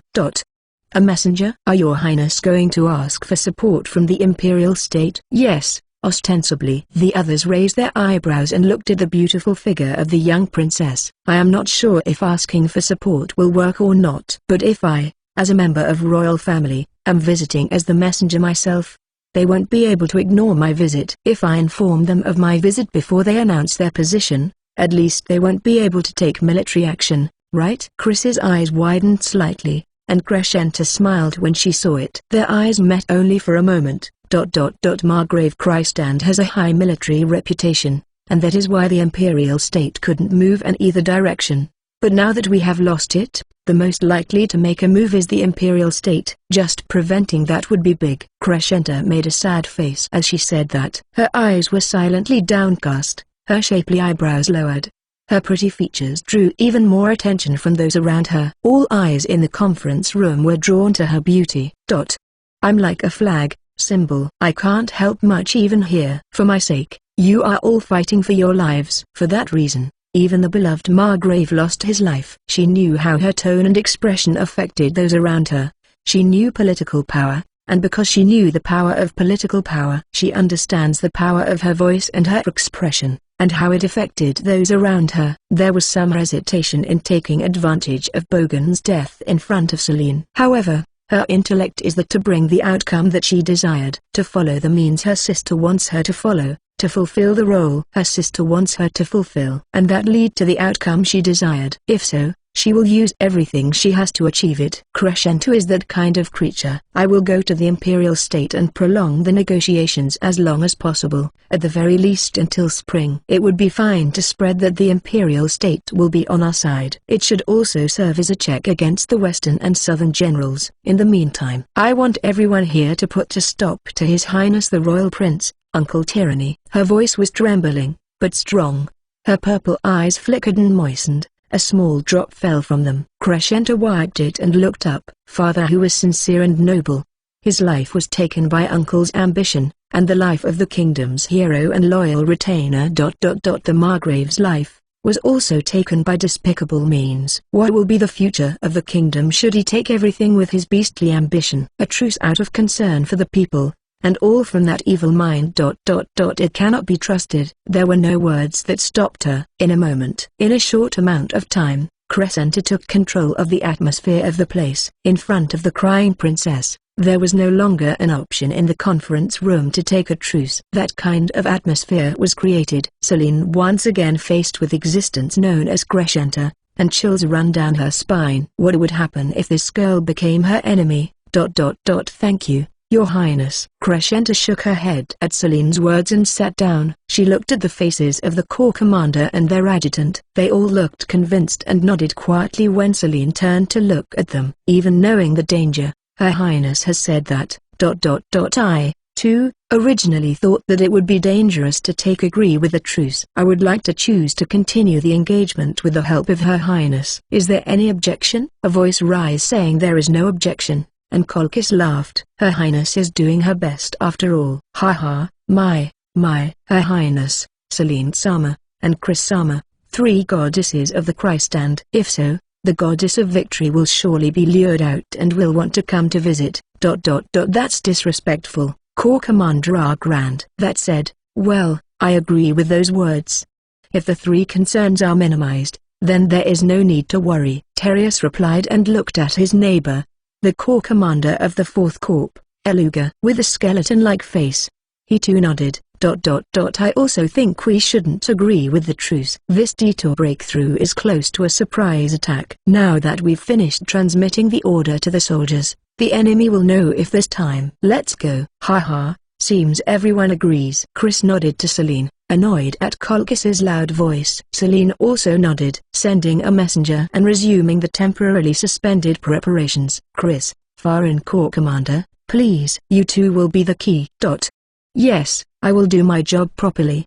Please leave it to me. Celine took a deep breath and drank the black soybean tea. Good girl, you're a good girl. Wufu. When Crescento returned to the room, she was being pampered by Chris, being cuddled on her lap, stroked, and fed by Chris. Even in the bath, Crescento was thoroughly washed by Chris, and had her brain melted with pleasure. Celine looked at the situation exasperated, wondering where was the actor from a little while ago had gone. Berry looked on happily and poured Celine another cup of tea. Yes, I can help you with various things, such as changing clothes and taking care of the meals, and the escort will also be a reliable personnel from Chris Sama's century, so it'll be okay. A dependable servant was necessary for an audience in the Imperial State. The choice was Berry and Anne. Considering it's Crescento, they can't afford to leave it to someone else's servant. And as expected, if it's Anne, they will be a little uneasy. Considering it's a role where failure will not allowed, Berry was the only choice here. Chris'll send around 10 men from Corinth's squad as an escort. Chris will be more at ease than sending someone from another squad. Saying that, Chris tightened her hold on Crescento's body and lowered her eyes. It was something Berry had brought up when they were in the bathroom. It was not truly as safe as Crescento had said. There was no guarantee that the Imperial State would not sell out Crescento to Gildenstein. To be honest, she doesn't want her to go on such trip. Chris is a little uneasy after all. Jiao, her arms tightened, crushing Crescento who was in her arms. Her face was pressed against the modest breasts, and her hands tapped Chris's arms from the suffering. I'm fine. Besides, there's no truly safe place. There's some kind of danger everywhere. Then it's the same thing after all. Barry approached and stroked Chris's cheek. Crescenta was flailing. Besides, I also want to help Chris-sama and the others, even if just a little. Like Chris-sama and the others, I too want to do as much as I can. Barry, we'll cook together again, have tea together. That's why.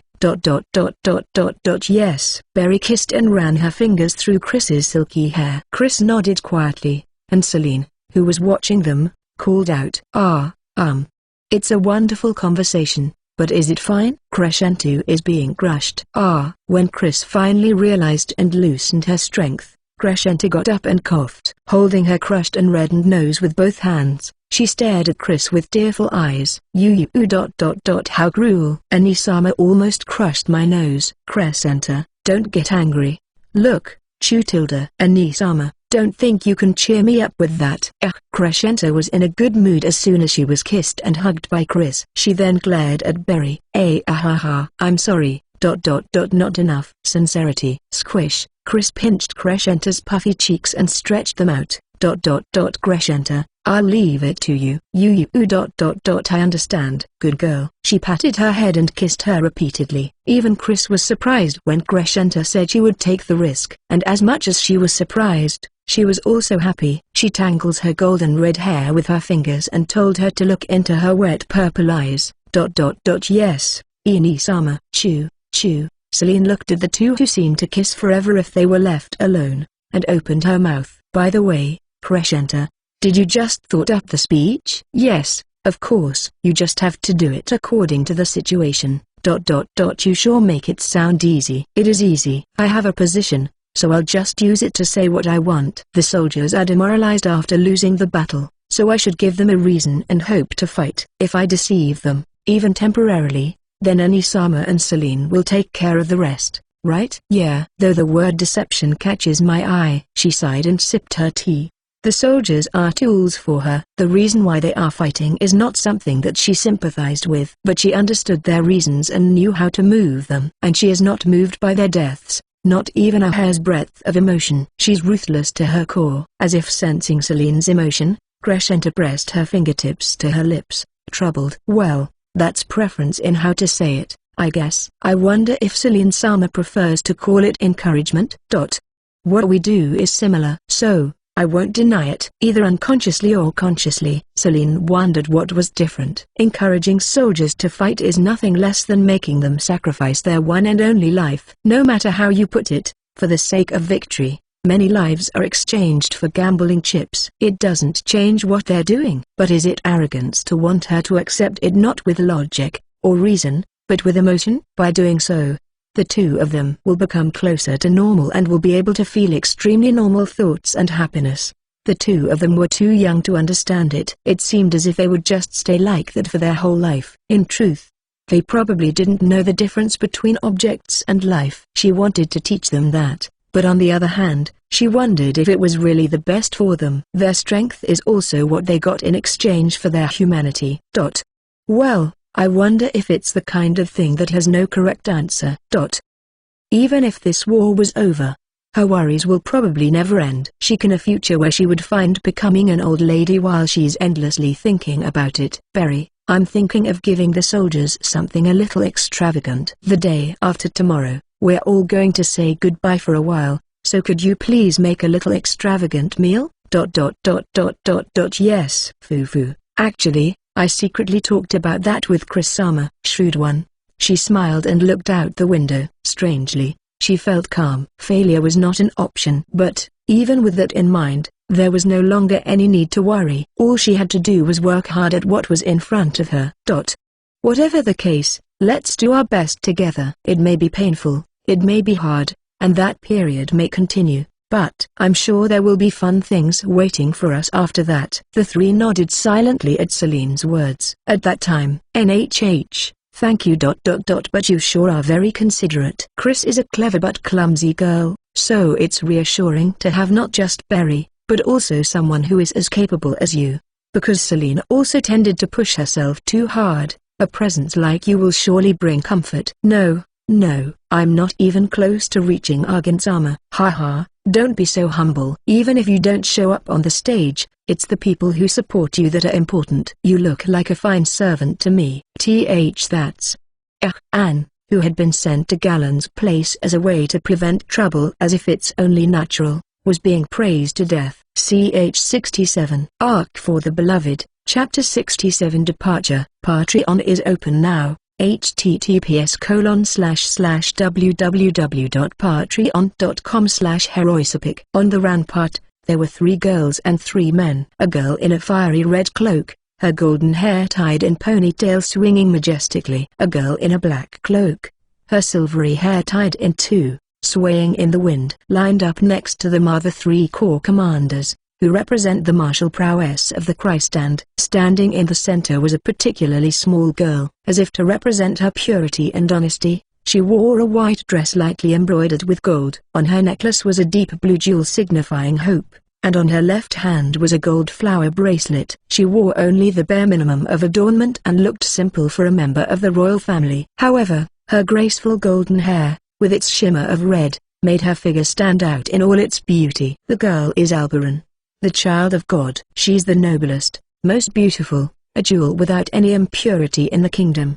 Below her were 15,000 soldiers. When the girl stepped forward, they all kneel down and bow as her subjects. A similar scene had occurred not long before. On top of the fortress, it was the hero Christstand who stand there at that time. Everyone was forced to recognize once again that they had lost a hero. I am Crescenta Fana Vera Alberon, the first princess of Alberon Kingdom and the legitimate heir to the throne. Crescenta said solemnly and smiled. I don't think it's necessary to say something like that. Everyone, please raise your head. The voice was sweet and tickles the ear. The voice that was augmented by magic had no oppression or intimidation, unlike its volume, and resounded like a whisper in their ear. The undeveloped voice before the voice change was more of a child's voice than that of a woman's, yet the voice that reached the brain through the ears was accompanied by a resonance that could not be ignored. After a moment's hesitation, the soldiers stood up and put their hands on their chests in a salute stance. The other day here stood the hero of the kingdom, General Christstand, and he said a few words to all of you. I'm sure many of you here remember those words. So do I. She then lowered her eyes. There were those who trembled at those words and clenched their teeth. The general said this not as a general, but as a single citizen, a person who loves his country and loves peace just like everyone else. I stood here, slowly, not rushed, but also not stuttered. All of you here are warriors, standing on the battlefield with no decorations, risking your lives. The general, therefore, has taken off his ornaments and stands before you as a warrior. Crescenta shook her head as if she was at a loss. Her voice trembled but was clear.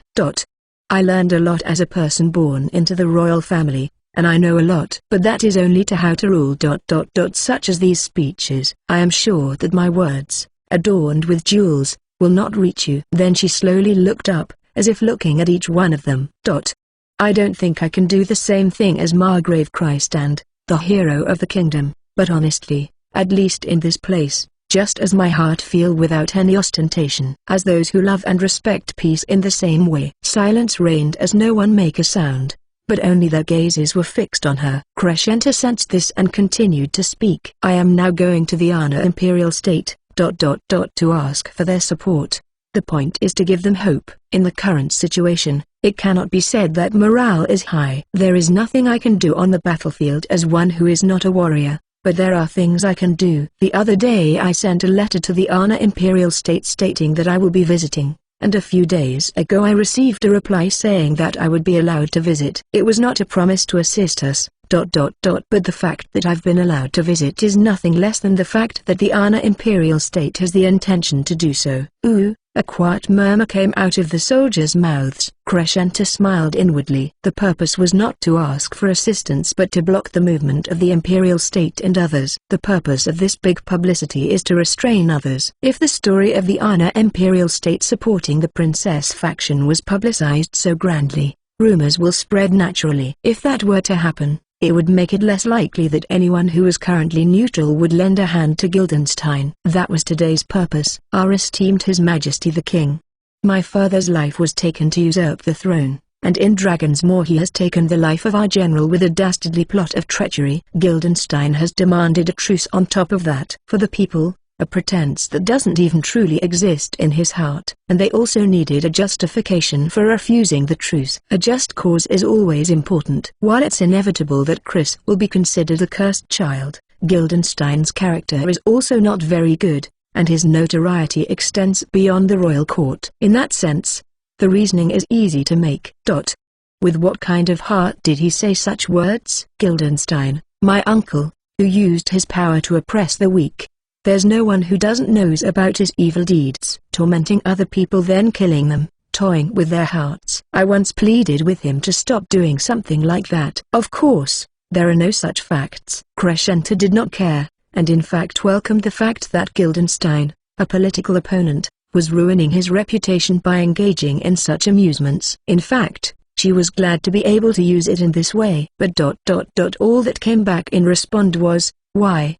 It's fun. He feels nothing for torturing people and sending them down to the bottom of the valley of pain and despair for the sake of fleeting, inane pleasures. Considering what he has done so far, it was easy to account his deeds. It was easy for her to weave the words. If that is the royal bloodline, if that is what's counted as legitimate, it's better to be called a cursed child. She shook her head and put her hands on the parapet. A pitiful, kind-hearted princess, to show off that kind of figure. I won't tell you to follow me. However, as someone with a heart, I would like you to stop the evil deeds of my uncle Guildenstern. That is my only wish. Should he rule the kingdom, in the future there will only be something darker and muddier than mud. In order to leave hope for the new life that will sprout in the kingdom, for the future, please. Crescenta kept her head down. There's no hesitation or resistance in doing so. Crescenta's fragile figure, it was the perfect form of a powerless princess. Heroic tales often tell stories of the hero helping a princesses. It was a story that was more well told than anything else for them. Despite being cornered, she stood up for the noble honor. The situations they were given were intertwined with the stories they had heard since childhood, clinging to them, subconsciously inspiring them. For Her Royal Highness, for the kingdom. Outside the ramparts, a sword was drawn and pointed toward the heavens. It was Dagra. He was given the role of doing so at the appropriate moment. The Black Century immediately raised their sword in response and repeated the same words. And it created a wave that all the soldiers followed and repeated as it propagated round. Celine was exasperated while also amazed at how she could lie so easily. Celine, who knew all the facts, had her own thoughts on the matter. But her exasperation was stronger than that. She sighed inwardly, thinking that she didn't want Chris to become like that, while looking sideways at Chris, who seemed to be impressed, thinking that Crescenta was a good storyteller after all. Whatever the case, the speech was more than enough. She looked at Colchis. He's a frank man. Apparently moved by Crescenta's speech, Colchis nodded his head and stepped forward, drawing the sword from his waist. Did you hear that? Her Royal Highness has also shown that she will fight for us. There is no reason why we should not follow her. Our hero and our lord, our venerable general, always said this. Just be a single sword. Colchis's loud voice shook the atmosphere. Both Crescenta and Chris, who were standing right next to him, tried not to show it on their faces, but they were filled with a desire to plug their ears. Chris, for example, was clutching her skirt inside her cloak. We are the sword of the kingdom. The general has sworn to become the sword of Her Highness. And I pledge here. I, Colchis Nactrilinia Grant, will be a sword that will defeat all enemies that stand in the way of Her Highness. Colchis swung his sword and announced, what about you guys? Will you be afraid of defeat and return to humans? Or will you become the same sword? In a sense, it was only natural they would be together in the room before their departure. Chris was kissing Berry endlessly. Chris was sitting on Berry's lap, hugged her, and continued to kiss her. Celine looked at it with an indescribable face. Crescenta glared at Cliché dissatisfied. Anne, who was preparing the luggage in place of Berry, was peeking at them and was not focused at her work. The situation continued for nearly half an hour. How? Really? Celine lifted Chris's body from behind and puts her on her lap. I know you're lonely, but it's about time for her to leave. If you hold on like that, then Berry will be late for departure.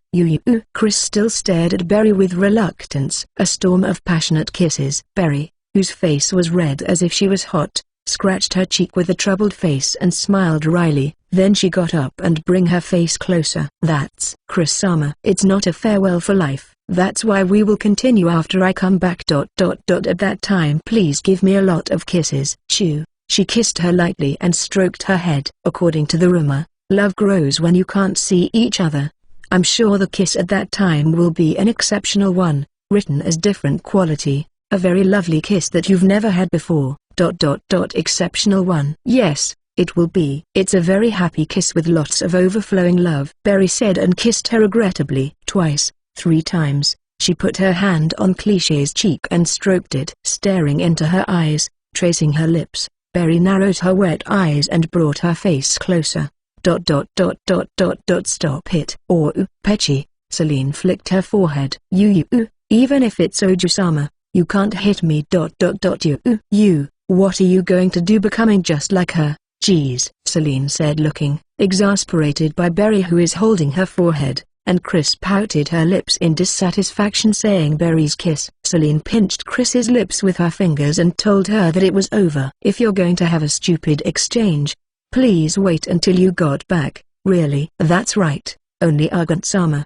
Even though I'm also going to have to leave Ani-sama from now on. Crescenta hugged Chris, but this time Celine flicked Crescenta on the forehead. What are you doing? I'm a princess, you know. If that's the case, can you show me some princess-like behavior? If you continue like this, then just when will the two of you depart? It's only Agant-sama. That's not fair. Just why do I have to do this? Celine sighs and pulls Chris's cheek. Since when did we need Celine-sama's permission to kiss Chris? Are you going to keep it to yourself by saying that? I won't. Oju-sama has been suspicious lately, so I'm a little worried. Why, you know, Berry, who seems to hold grudge for the flick on her forehead, glared at Celine, then immediately giggled. Foo. Then, Crescenta-sama, shall we go and say hello to the escort? The goodbye kiss will be later.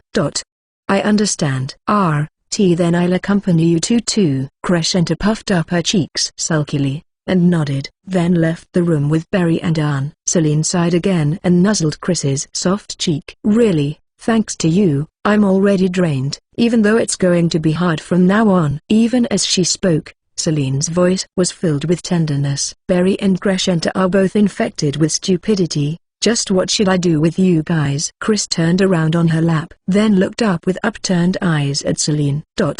Celine too, chew. Chris is a kissing demon. Celine froze, and her eyes swam around, then she somehow managed to escape. Later.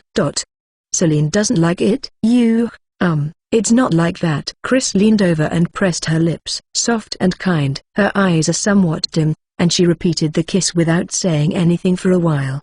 And when she was done, she leant her body against Celine and embraces her delicate and weightless body. Chris said nothing and remained motionless. Sensing such Chris, Celine shook her gaze. Worried? Chris nodded. She is just like she appearance suggested. Chris is really worried. Can't calm down. It's kind of strange. Scared?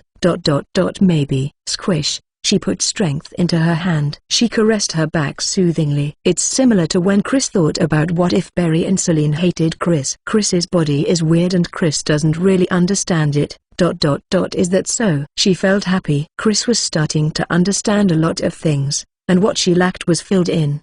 Perhaps one day she'll be just like everyone else, even if not perfect. But she was a little lost as to what to say. That's important. Important? Yeah. Very. The fact that you're scared is proof that you care about someone. Me too, and Berry too. Everyone feels scared. It's not just Kiss. The silver thread that hangs from her thin waist is entwined with her fingers, and she tilted her head. Their cheeks squished together and Celine smiled.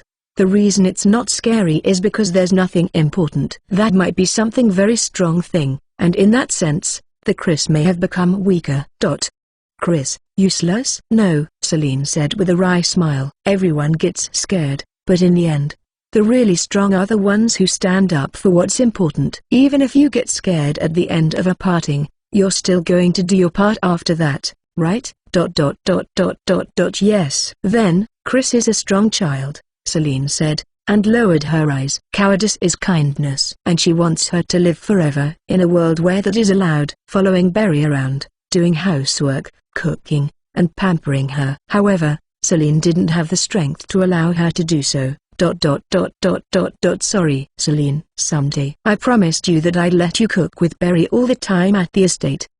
But it looks like it's going to be a long time before that happens. Chris sat up and put her hand on Celine's cheek. With her thumb, she wipes the dripping water droplets. Then she held her chest with her left hand and looked down a little. Chris shook his head from side to side. Celine. Chris is very happy that Celine thinks like that.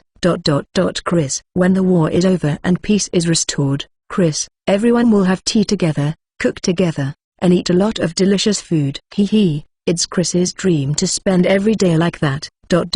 Dreams are, what Berry said, but Chris looked at Celine with a slightly embarrassed smile. Not just Celine, but Chris also will do her best. Chris will also do her best so that Celine can stay in the estate forever. That's why Celine doesn't need to apologize. If you apologize, then Chris too. Chris paused, searching for words. Chris wants Chris's dreams to come true together. Then, Chris'll be very happy. And happiness doubles when we're together, and Chris sure will be very, very happy. That. It was awkward and tottering. There was so much to convey.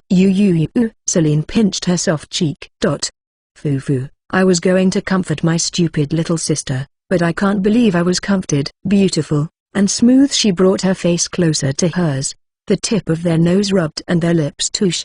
It was just a little touch, but also deep and important. Chris' hand wrapped around her neck, and Celine hugged her waist as she pulled her slender body. I love you, Chris.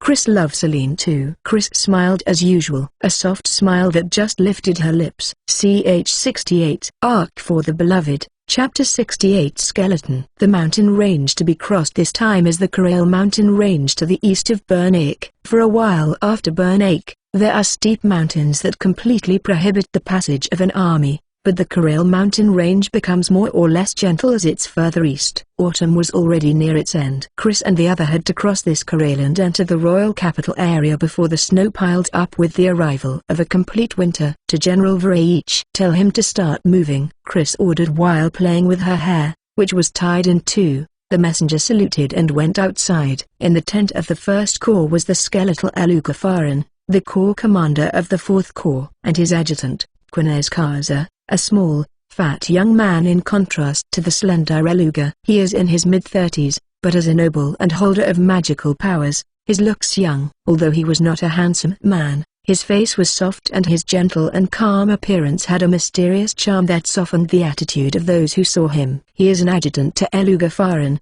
the Corps commander of the 4th Corps, who possesses excellent intelligence, and his mind turns reasonably well. Despite his appearance, also, Dagra and Mia Kalu and her squad mate of the 1st Black Squad were standing by as escort and squire. The current location is at the foot of the Korail mountain range. Chris and the others were taking a rest just as the steep mountains were beginning to show their gentle sides. Well then, I hope they don't realize it. Even if they do, they will be looking further to the east, and they can't possibly have the strength to take on General Vraich's army. Considering the current situation, the most they can send is 20,000 to 30,000. Even if they're in the best possible conditions, 40,000 would be the limit.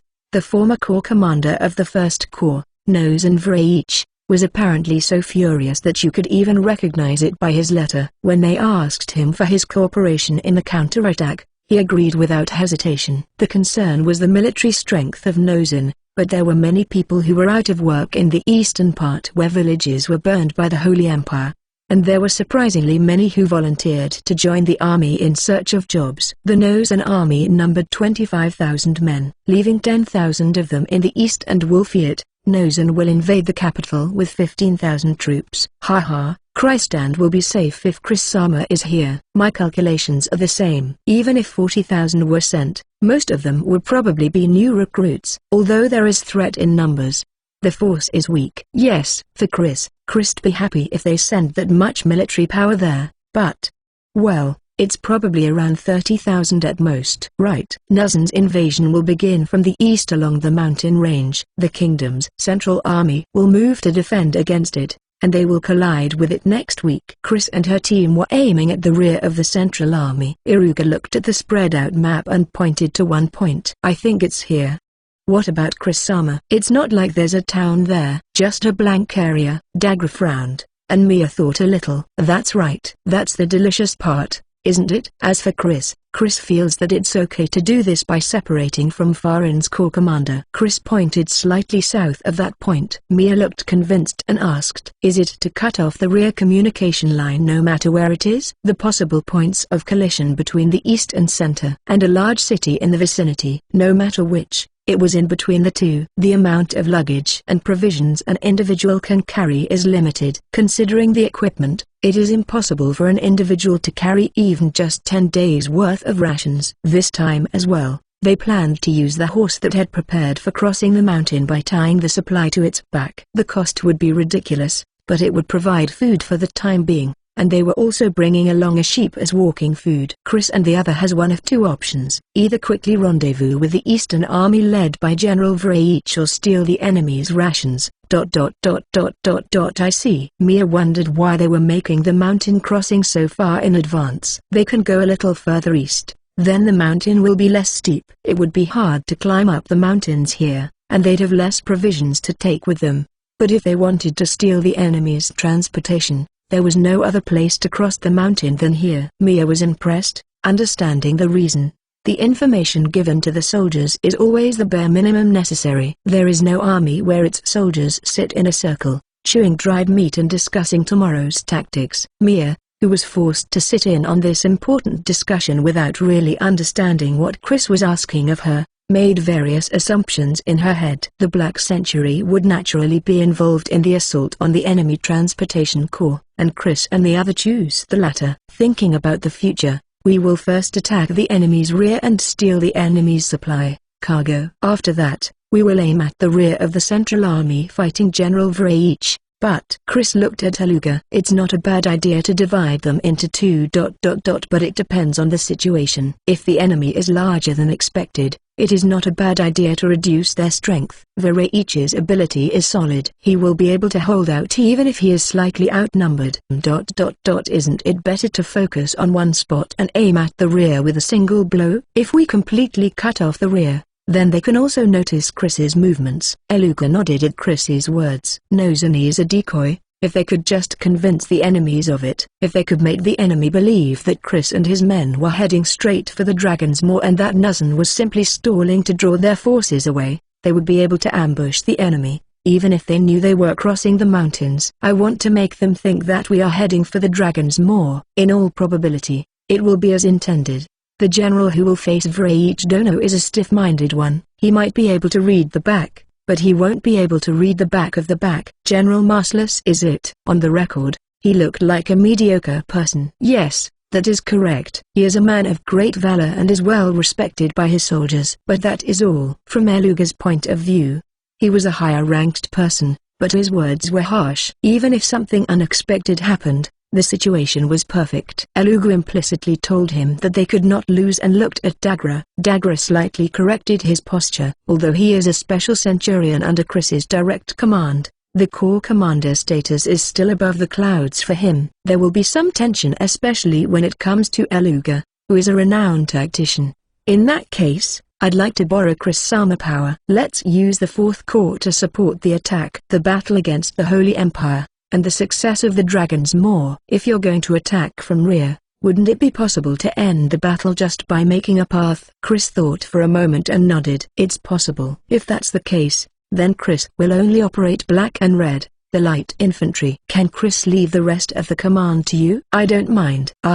About that, Eluga remembered the retreat battle and thinks a little. Counterattack with a battalion as a decoy. Considering the circumstances, it was a truly splendid counterattack. Thanks to that, Iruga's 4th Corps suffered little damage. The 1st Corps suffered somewhat less damage than if it had just retreated as it was. However, a commander's logic is not always correct. Soldiers on the front lines fight by emotion rather than mathematical logic. Eluga had heard that this had created a rift between her and the corps under her. It's at times like that. You should leave something up to them. Eluga's bony face broke into a smile. He had a sinister smile like that of a reaper that sent chills down the spine of those who see it. But that's how just Eluga's face shaped when he smiled, and there was no trace of malice on his part. However, Mia, who was watching, quietly backed away with a yoo-yoo and was glared at by Dagra. I used to do that when I was young, and I still do now that I'm older. I believed that the logic of numbers could control everything, and I moved everything with that logic. I disliked incompetence and cut it out of my life. But in time, nobody was left under me. They turned away from me. Kukaku. He spoke nostalgically. Of course, it's Chris-sama we're talking about. Chris-sama has ingenuity that's incomparable to me. I can't speak of you on the same level as me, but we don't fight alone. No matter how good a sword Chris-sama is, killing 10,000 people alone is a bone-breaking labor. That's right. Chris doesn't have that much stamina. Chris pondered for a moment, and she blushed and nodded as she recalls when she fainted. Just killing hundreds of people is already tiring for Chris. If Chris is going to kill 10,000 people, then Chris going to need to take a good rest and spread it by days. She put her hands on her reddened cheeks and shook her body in embarrassedly. The people inside the tent were shocked by the embarrassed Chris. She was saying that she can slay 10,000 soldiers if she takes a rest. Hearing her words, only Eluga laughed merrily without being surprised. Kyuku, if we are to finish the job in a day or a few hours, we will still need excellent subordinates. And these people are not like the fruits of the forest. They don't grow on their own. They are like the crops of the field, and we must nurture them. That's, certainly. I am sure that many of us may seem incompetent to you, Chris-sama, but if you nurture them, they can become something more than that. Most armies are just a bunch of incompetents, but if you raise them to a reasonable degree, you'll have ample advantage. Bogandono always told me that, though he wasn't that sarcastic, he wryly smiled. Chris pondered his words for a moment, and Eluga smiled kindly, wickedly, as best as he can. Mia gradually distanced herself from him, and Douglas grabbed her by the neck and put her back in place. Christ and army is strong because that is how they have brought up those under them. And to nurture them, you have to entrust them with something. If there is an opportunity, people will naturally grow up. Even if that person does not hold such vessel, the experience will broaden his horizons. If you think about the future, I feel that it would be better to try to leave it to one of them rather than entrusting it to me. Mew, raising them. That's right. Now, let's think of this from a different point of view. Eluga sipped black binti on his chin and continued. Everyone knows about Chris-sama's abilities. Whether they like it or not, there is no doubt about it. So are your battalion commanders. Yes. If Chris-sama's entrusted me with the command, they would think you judge them as incompetent and untrustworthy. It's a natural logic. That Chris understands. Chris nodded at Iruga with interest. However, if you entrust them with the command, they will be proud. It means that you have recognized them for their ability. Is it like that? That's right. Dagra, is it?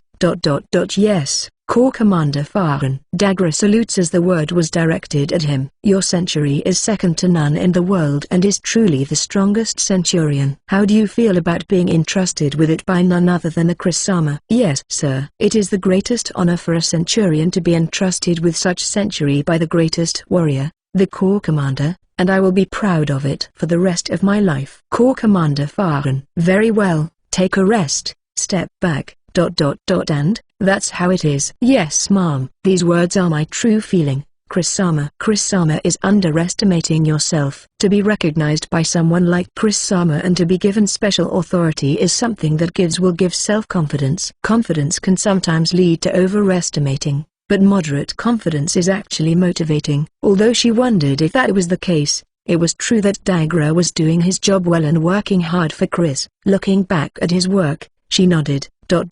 Certainly, Bald Eagle is doing his work properly. Foo-foo, that's how it is. Why don't you try entrusting something to them as a test for the time being? If you're worried, I'll also watch it. Rest assured. Thank you very much. Chris stood up and bowed deeply. Eluga, who received it straight, laughed and shook his head saying it's nothing, and after that, Eluga looked at Dagra curiously. But I was wondering. What is with Bald Eagle? It's called a nickname. It's a name that is filled with affection that's popular among the soldiers. It seems that Chris is called USA-chan because Chris looked like a white rabbit in the winter. Chris is not really good at getting along with people. Chris thought Chris will start with the first step. Nickname. Yes, Bald Eagle was given by Chris. You see, his head is smooth head, and he has an eagle nose, so it's a perfect fit. It just come to Chris, so Chris think that's what called an inspiration. Bald Eagle was very happy, Chris said happily. How pitiful. Iruga looked at Dagra with pity, but when he saw Chris's innocent face full of good intentions, he hesitated to intervene. Dagra communicated Eluga in that instant and shook his head with a wry smile. Eluga nodded and raised his evaluation of Dagra's as a capable man. There was no way Chris would understand such a silent conversation between the two. Chris just looked at Eruga's face that looked like pondering about something. She wrinkled her brow and then clapped her hands together as if she had just thought of something. Corps Commander Farin, Chris, may have had another flash of inspiration. What is it? The girl's face approaches Eluga and stares intently into his face. A bright smile appeared on her face. The jewel-like purple eyes seemed to shine brighter than usual. Don't tell me. No, Dagra had a bad premonition when he noticed it. Eluga truly have a distinctive face. Immediately, Dagra tried to interject. Chris saw skeleton. But faster than that, a word that froze the inside of the tent was uttered. Only Chris had a smile like a blooming flower. Corps Commander Farin taught Chris various things and is cooperating with Chris.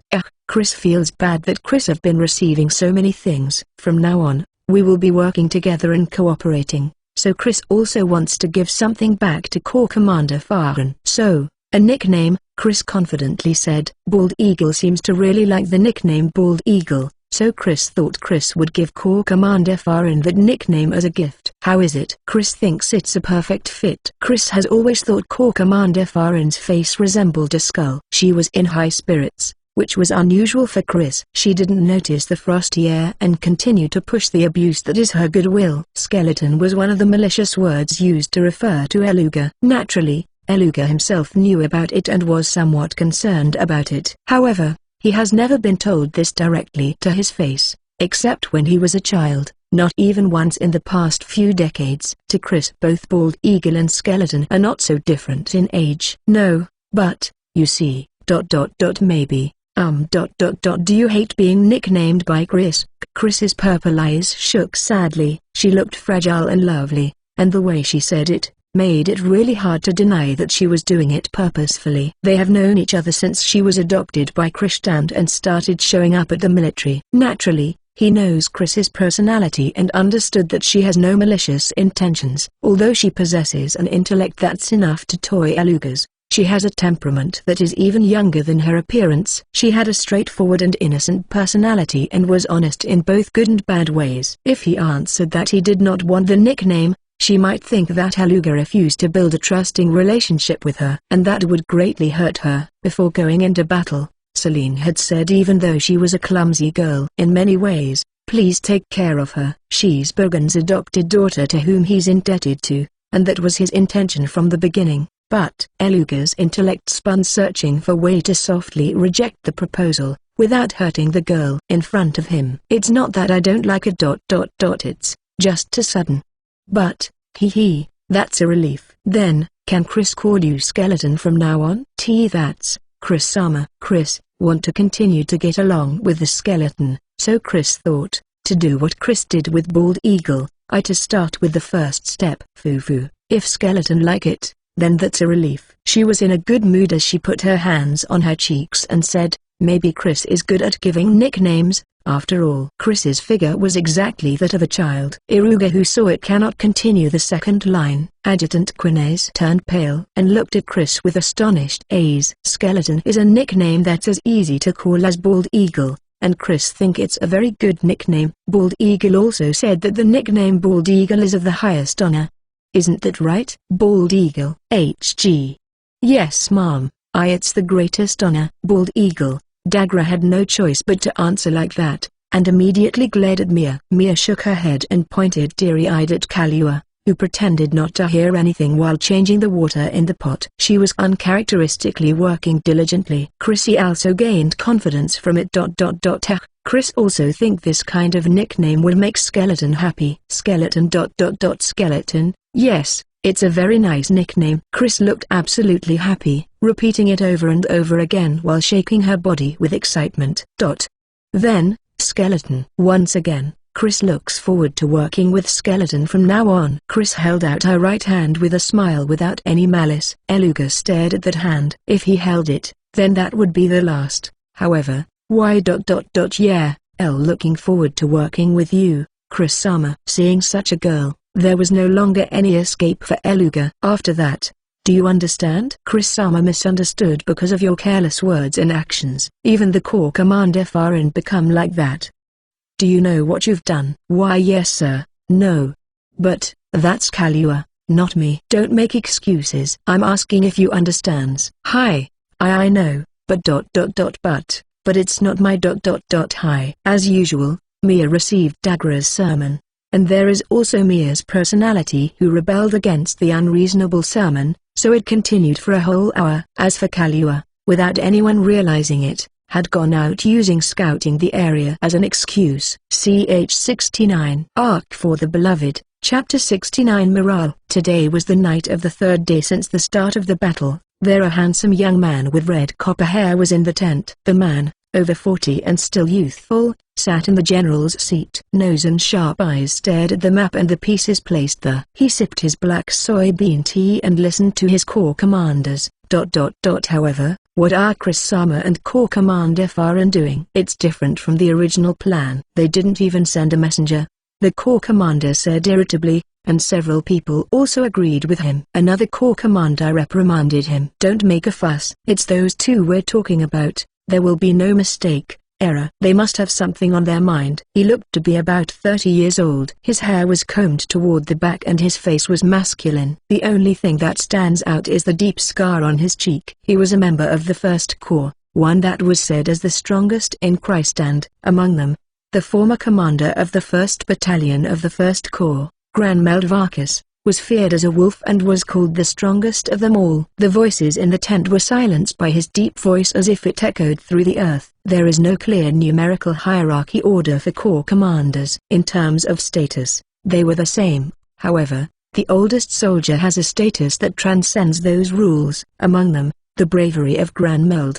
who continued to fight on the front lines under Nozen's command and raised took heads, was outstanding, and his words carried the same weight as Nozen's. After the battle started, we will conduct a pincer attack. That was all that Chris and the other told them. On the first day, the enemy was wary of a pincer attack, so they turned their forces to the mountainside and left a lot of reserves, so the Nozen were outnumbered but still had the upper hand. On the second day, the enemy's reinforcements gave the other side more leeway to maneuver. The enemy attacked them while also being wary of a pincer attack. Nozen took it in stride and waited to see what would happen.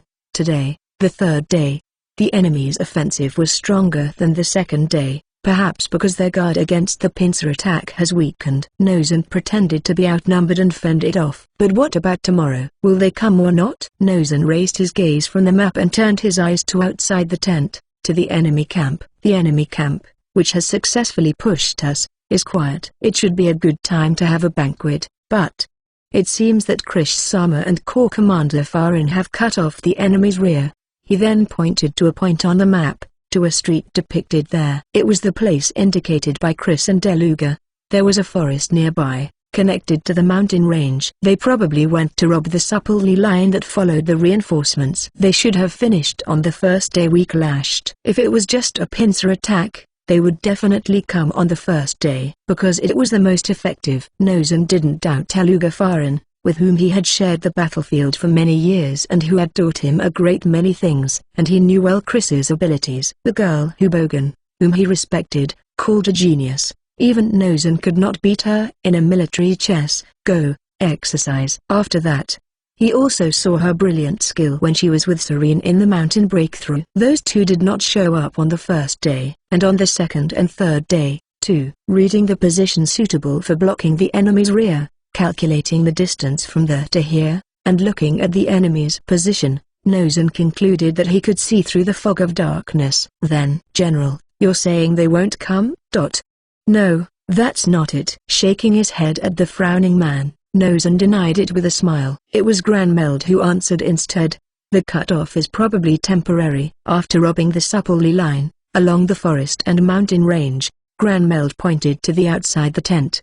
The forest. They're probably already there. Nozen smiled wryly and drank the black soybean tea. Really? What a bad personality. They're probably going to wait and see for today. Chris-sama and Corps Commander Farin seem to be telling me to get in shape. Grumbled. We're going with the diagonal formation, oblique formation. Tomorrow you take the left wing. You're free to do as you please. Haha, that's nice. I have to thank the two of them. The center is as usual. On the right wing, keep the column in disorder, so that the enemy will be tempted to bite. General Marcellus seems to be a simple person as expected. Even if we don't bother aiming for his throat, the two of them will certainly tear through it. With that, Nozen looked at the men in the room. Inside his eyes was a chilling, quiet rage swirling around.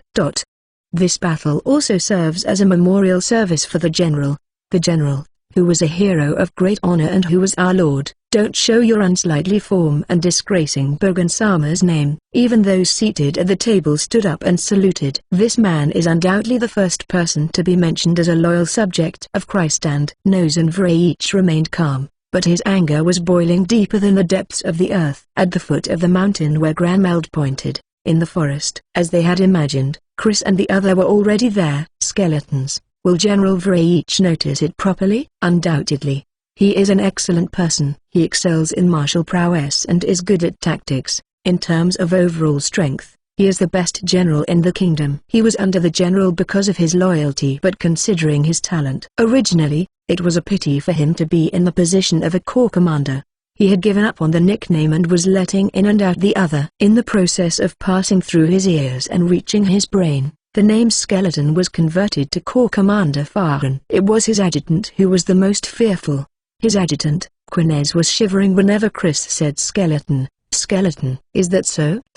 Chris hasn't practiced the military chess exercise too much with him, and the only time Chris really talked to him was at the ceremony the other day. Haha, well, at least he's smarter than this old man. Then it's a relief. While rolling the candy in her mouth, she talked to divert her hunger. Most of the stolen supply was also conspicuous, so most of it was hidden in the forest near the attack site. If they cooked, it would give off smoke. If they couldn't cook, the only things they could eat were hard-baked bread, potatoes, fruits, and dried meat. Diagonal formation. But General Vraich has only been in the east for a short time, so Chris think it would be unlikely. At least with the current First Corps, she doesn't feel like she's able to use it. The diagonal formation was a formation in which the drills were more important than anything else. The diagonal line formation was a formation in which the troops were advanced in order from one wing to the other, and the troops were placed against the enemy at the front in a diagonal line. Staircase formation. By concentrating troops on the leading wing,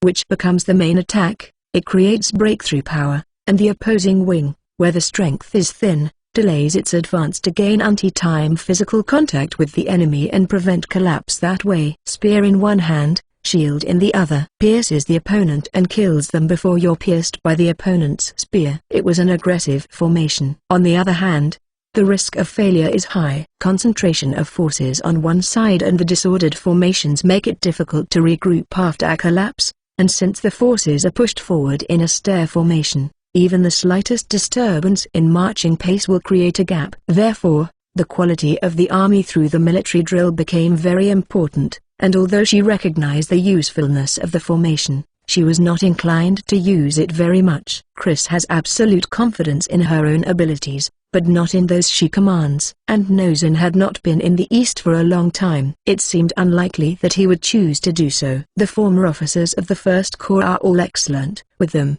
some lack of training can be filled up. The probability is big. Besides, even if it's a little reckless, if you take us into consideration as the backup, it's the best choice. I see. Skeleton know him well. Yes, we've been fighting together for a long time. We've been saved and saved each other many times. Though there's an age difference, we're what you would call comrades in arms. He recalled and closed his eyes. The general, Bogan Dono. He looked up to him like a real brother. He had been asked to become a general several times, but he refused each time. He was proud of himself as a corps commander. And just when he finally left the general, relieved that Celine-sama and Chris-sama was by the general's side, he must have regretted this more deeply than anyone else. I see. Eluka shook his head as if flustered when Chris said that. Oh no, I'm sorry. I can't help talking about this kind of thing to Chris-sama. When it comes to things like this, I always lack consideration. That was the only thing I couldn't do anything about. Yes. To Chris, there are lots of things she's reflection on and regretted. Bogan's rescue would have been impossible. At the very least it was a condition where she could have noticed it.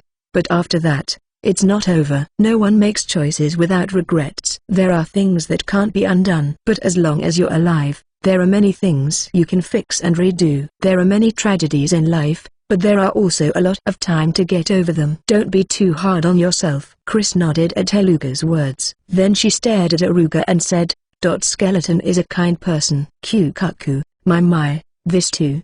It's the first time someone said that to me. Though people often say I'm scary. Is that so? Yes. The reason was his appearance, but he didn't want her to pursue it deeper. To the little girl who didn't care about it, he will only be rubbing salt on his own wound. Oh, it's okay. I know. I've met her several times. Is that so?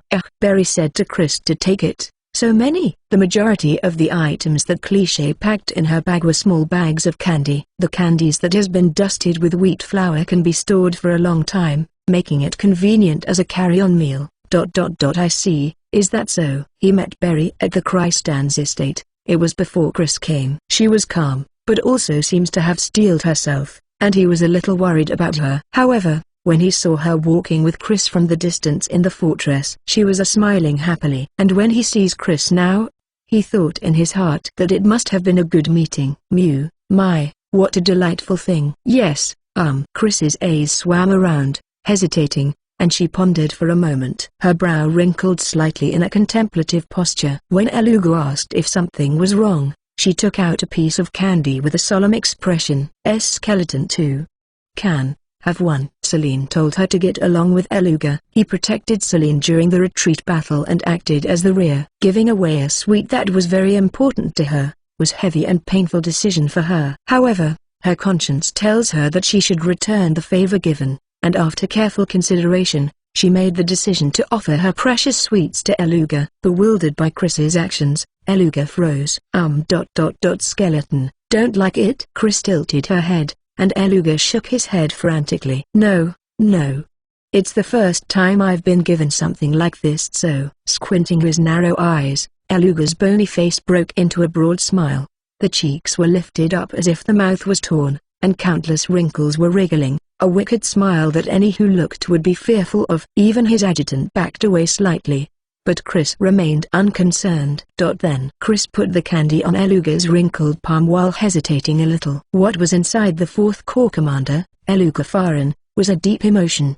His wicked appearance, the way he plunged countless enemies with his wiles and killed them miserably. His smile was that of the Grim Reaper, and everyone in the army feared him. Even his son, whom he adored dearly, began to cry when he saw him, and everyone around him avoided him when they strolled through the city. He may show his ruthlessness in battle, but by nature he is a gentle man. He gazed at the deep honey-colored candy wrapped in wheat flour for a moment and wiped the corner of his eyes. Then, he slowly puts the candy in his mouth. What emerged from beneath the flour was a simple, yet infinitely gentle honey flavor. It's not like he liked sweet or ate them often, but the taste of the candy rolled on his tongue was irresistibly delicious. The taste of honey, full of love, affection, and tenderness. Eluga closed his eyes and savored it. Is it delicious? Yes. Very much. It's the first time in my life that I've eaten something this delicious. Chris really liked Berry's candy very much. Berry, no matter what she makes, it's really delicious, Chris proudly said. Nodding to her, Eluga stretched out his bone-like hand. Smooth silver hair. Thinking back on it, his wife had always stopped him from stroking his son's head, but Chris didn't resist and let Eluga stroke her head. Why you can't do that, skeleton. Even though Chris had just paid you back. She looked troubled and happy. Chris was a sweet child, to begin with, and to Eluga, she was a very lovely child. With his wicked smile, or at least that's what it looked like, Eluga stroked her head. One candy. With that alone, Eluga was ensnared by Chris. Eluga was just starved of kindness. Haha, children are meant to be petted. My, only Celine-sama, but also Chris-sama, the general sure raised gentle daughters. Seems I can't afford to die just yet. It's no good if you don't live long. Skeleton still need to do your best, so please wait a little longer before becoming a real skeleton." It was truly an abuse. The people who were watching around stiffened. But Haluga himself seemed to be amused. "If you say so, then I can't grow old just yet, huh? Kukaku, I must do my best." "Yes, it's almost time for Chris to go back and take a rest. Chris also needs to talk with the battalion commanders. Then see you tomorrow." Chris returned to the first corps while swinging her silver hair that was tied in two. Haluga saw it off with the grim reaper-like smile and called out to his adjutant, Kanez, reconsider tomorrow's movements. Call the battalion commander." "Why yes, sir." "Chris-sama is a person who will go to any lengths if necessary. No matter what, she will surely bring back results. But we must not settle for that. Tomorrow is the time to show our power." "That's what I'm going to do." "Yes, sir." With a stern face, Haluga changed to the face of an intelligent general. It's not like Adjutant Quinez, who had been watching the exchange up until a little while ago, didn't have anything to say about Haluga's words that were full of motivation. But whatever the case, the morale of the Christand army was very high. Ch 70. Arc for the Beloved, Chapter 70. The back of the back. The imposing figure of a general. He has a certain air of dignity about him. His virtue lies in his decisiveness and bravery. He is not afraid to make decisions that people fear and agonize over. Whatever the choice, he never intends to sacrifice his troops alone. When the time comes, he has the courage to jump into a deadly situation himself. He is the epitome of a warrior, and his soldiers were aware of his virtues, and he has the qualities of a great general who commands the respect of his soldiers. However, if there was a flaw, it was his temperament, which prevented him from thinking deeply about things. As a noble, he values honor and prefers a head-on fight, disliking petty tricks. He cannot be said to be fatally flawed if he only seeks that of himself. He is capable of winning a victory if he has the superior force. However, he has a bad habit of asking others to do the same and believing others to be the same as him. Summing it up, he is not a fool and has no glaring flaw, an ordinary general. If he had been a battalion commander or a centurion, he would have been very brilliant personnel. That's how he should have been evaluated. However, being born as a legitimate son of the Duke of Marsless, whose lineage is related to the royal family, he was not allowed to become just that, and he succeeded his father as a general. In peacetime, that would have been fine, but on the battlefield, it was a tragedy. General Karare Marsless was not a good enough general to take on Nozen Vraich, who had risen through the muddy battlefield with only his talent. It was difficult to say whether the reason he was unable to finish off Northern despite his superior force was his incompetence or whether Northern was too capable, but just with the result it can be seen that the gap between the two was very big. Curer, who was not aware of this, looked out over the battlefield from his horse, a puzzled expression on his deeply wrinkled face. "I thought they would attack today but ... just what are they planning?" Vraich made no move at all. "What should I do?" What was worrisome was the undelivered cargo, supply. Depending on how he perceived it, the way it should be handled differ. 10,000 reinforcements. The cargo that was supposed to be coming from behind it hadn't arrived. They had plenty of room to spare. It was not a pressing issue. One part of the supply has arrived without any problems. The only thing that concerns him was that the soldiers were a little anxious because of it. Was there some kind of trouble? The original arrival schedule was the same as that of the reinforcement, half a day. It was obviously strange that not even a message had arrived today. Did Vraich send out a detachment to attack? There were many possibilities. It is possible that he could have sent a small number of men to the rear by advancing up the mountain. But that's not possible. What was the point? Karare put his hand on his chin. What he was most afraid of this time was that the army crossing the Karel Mountains to the north would engage in a pincer attack, but that was not the case. If they had, they would have had no better chance than on the first day. The enemy forces have not crossed Curer. No, that would be premature. Assuming that there was an army that had invaded this side from Karel, what about the possibility that that army ignored us and rushed to cut off the rear? But what's the merit in that? That was bigger the pincer attack and defeating him on day one? Curer's eyes widened as he thought about that. Was it a trap? General, perhaps the enemy has crossed over the Karel mountain range and entered far behind us, and their goal is to recapture the Dragon's Jaw. And for that reason they have stolen our cargo. Vraich is a decoy. All he has to do is buy some time here against me. His adjutant noticed it, too, and pondered for a moment. He nodded, saying that it was quite possible. It was a fatal misjudgment, but in a way it was unavoidable. He thought so. He was not entirely incompetent. He was a noble who, despite his position, is not conceited and respected his duties and honor. Looking at one aspect of him, it could be said that he had an excellent temperament. However, that was why he placed himself as the most important and sees things with his view as the central point. No matter how good Nose and Vraich is, their strength is double his. Even if some force conducted a pincer attack from Corral, the enemy would still take a lot of damage. There was also the risk of failure. Instead, the enemy concluded that it would be better to penetrate to the rear unharmed and aim for the dragon's maws. That's how Corral's mind read the enemy's movement. Everyone wants to evaluate their own abilities, and everyone wants to be evaluated. In that sense, the conclusion was very convenient, and the idea that the enemy bypassed him because they were afraid of a head-on confrontation with him tickled his pride. His subconscious desire to have it so affirmed the conclusion in his mind. Then, General. Yeah. We need to end this battle immediately. Send the troops that were guarding the rear to the front. Let's make full use of our numbers. Messengers, instructions.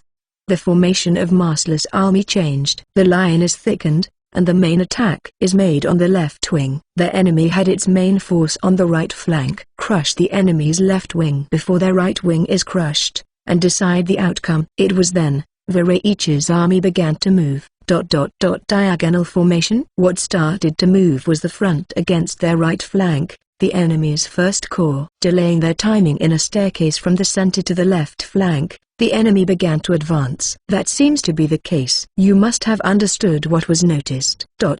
As expected of General Vraich, a quick decisions. If they want to do that, then so be it. But Karare laughed. The line of battle began to advance, but the more it got delayed, the more the line became disordered. Yes, sir. Wave the assault flags. Order the left-wing cavalry to charge. They should aim for the seam.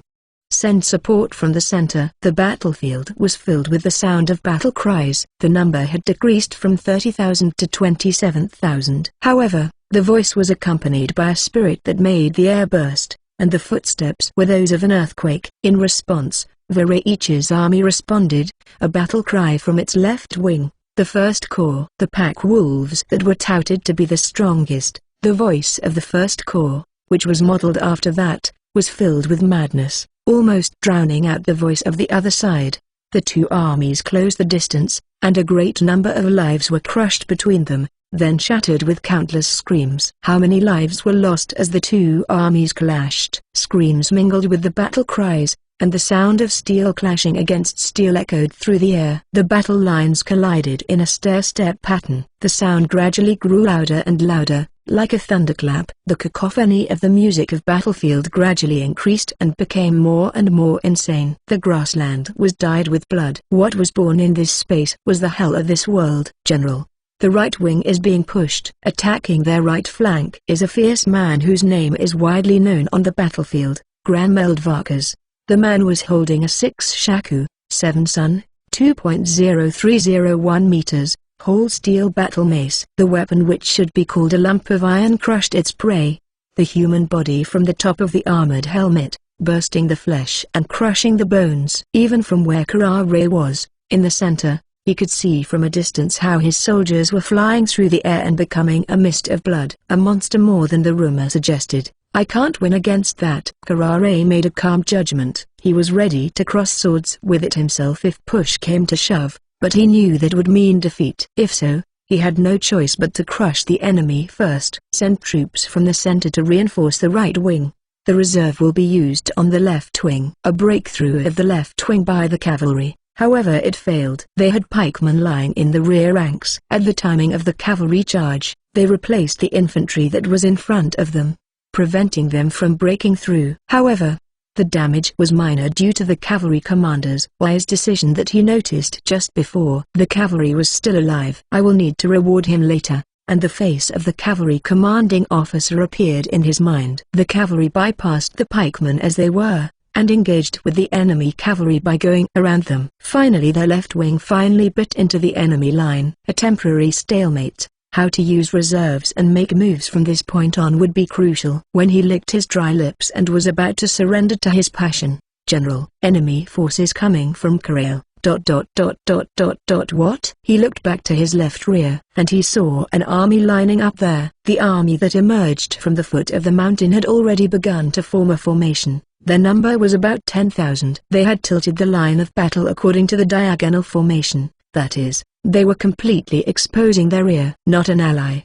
The emblem of the flag is a thunder and a falcon. The army of the now deceased hero, Christ, and everything is ready. Chris nodded at the messenger's voice. As usual, she was not mounted on a horse, and being short, she could not see anything, but she was able to grasp the situation before leaving the forest. The Fourth Corps was ahead of them. All Chris and the others had to do was to follow the path that had been made. Okay, Chris will match the with Fourth Corps. Keith. Yes ma'am. As planned, the Fourth Corps will use its strength to open the way, then split to the left and right. You will take over for Chris and lead the rear. Make sure that both wings of the Fourth Corps are not encircled. 3rd Battalion Commander Keith saluted. She wondered which of the two she should choose, the 4th Battalion Commander Varga or the 3rd Battalion, but in any case, the 3rd Battalion, whose strength had been severely reduced by the last decoys, could not be brought forward. The good-natured 2nd Battalion Commander Faglan leads the heavy infantry, which must be brought forward, and the 5th Battalion Commander Gay Ines, who commands the archers, is busy with fire command. Through a process of elimination, it was concluded that Keith would take over command. Begil. Chris will lead the black and be the vanguard. Make sure you devour the entry point properly so that it won't be blocked. Leave it to me. It's getting exciting. The assault flags flutter in front of them, and the battle cry echoed. The 5,000 men of the Fourth Corps, led by Eluga Farin, began their assault. It was an arrowhead assault formation, aimed only to break through the center, which was an unusual formation for Eluga. Gradually, the distance between them and the enemy's rear formation was getting closer. Leaping lightly, Chris looked at the enemy situation. 3,000 enemy reserves were deployed here. In addition, she could see that they were drawing troops from the line of battle in front of Nozen's line. That's about 5,000, but they won't make in time for the breakthrough. At the moment of the collision, only 3,000 of the enemy reserves, who had no time to form a proper line of battle, were deployed there. It can be said that they were completely defenseless, and she was impressed that Nozen seems to have done very well, just like Eluga said. The enemy was completely exposing their back to Chris. If they could penetrate them with a single blow, they could finish them off before the 5,000 they scraped together could enter the battle. Forward, forward. The earth stomping, all-out assault. The impact was instantaneous. The front of the Fourth Corps pierced the enemy's rear reserve and cuts into it. It was a little later that Chris became surprised. The Fourth Corps pushed through the enemy line, which had been disrupted by the impact, to the left and right. Most of the 3,000 were removed by the Fourth Corps. Bald Eagle! Century. Charge. A small blank area was born in the center. Chris rushed in quickly and killed the enemy centurion she saw. She further ripped the centurion's neck, shattered a captain's skull along with his helmet with her foot, and then 3 corporals. A black cloak and silver hair tied in two tails danced from side to side, raining blood, and Chris created a temporary paralysis. There, the Black Hundreds, Dagra and others charged and devoured them. I'm first. In her hand was a large, curved sword. It was Kalua who stepped out in front of Chris. The handles were meant for double-handed. The handle is thin at the base and gets wider as it moves toward the tip. If Chris's sword was an otter, hatchet, then hers was an axe. The handle was thin at the base and gets wider as it moves toward the tip. The blade was a little over shaku, 90.90, long, and the blow was powerful. Kalua bisected the enemy in front of Chris, and then stepped forward. Kalua, your new sword looks strong. It's great. You see, I thought it would be nice to have a curved sword like Chan. Kalua beheaded the man in front of her while conversing in a good mood. Her cheeks were happily lifted. I'm not good with little details, so I chose a sword that I thought would be alright even if I cut an entire armor. Kalua laughed as she bisected the enemy's torso with all her strength. It certainly seems a bit convenient. It seems to be alright even if she handled it roughly. It was a very attractive word for cliché. However, it was a little too big to hold normally, and it was a problem that too much blood splattered. It was a little out of Chris's taste, who likes cleanliness. Kalua, don't push too far. Mia appeared beside Chris, followed by the first squad. In addition, 2 other squads filled Chris's left and right sides, and Chris tilted her head quizzically.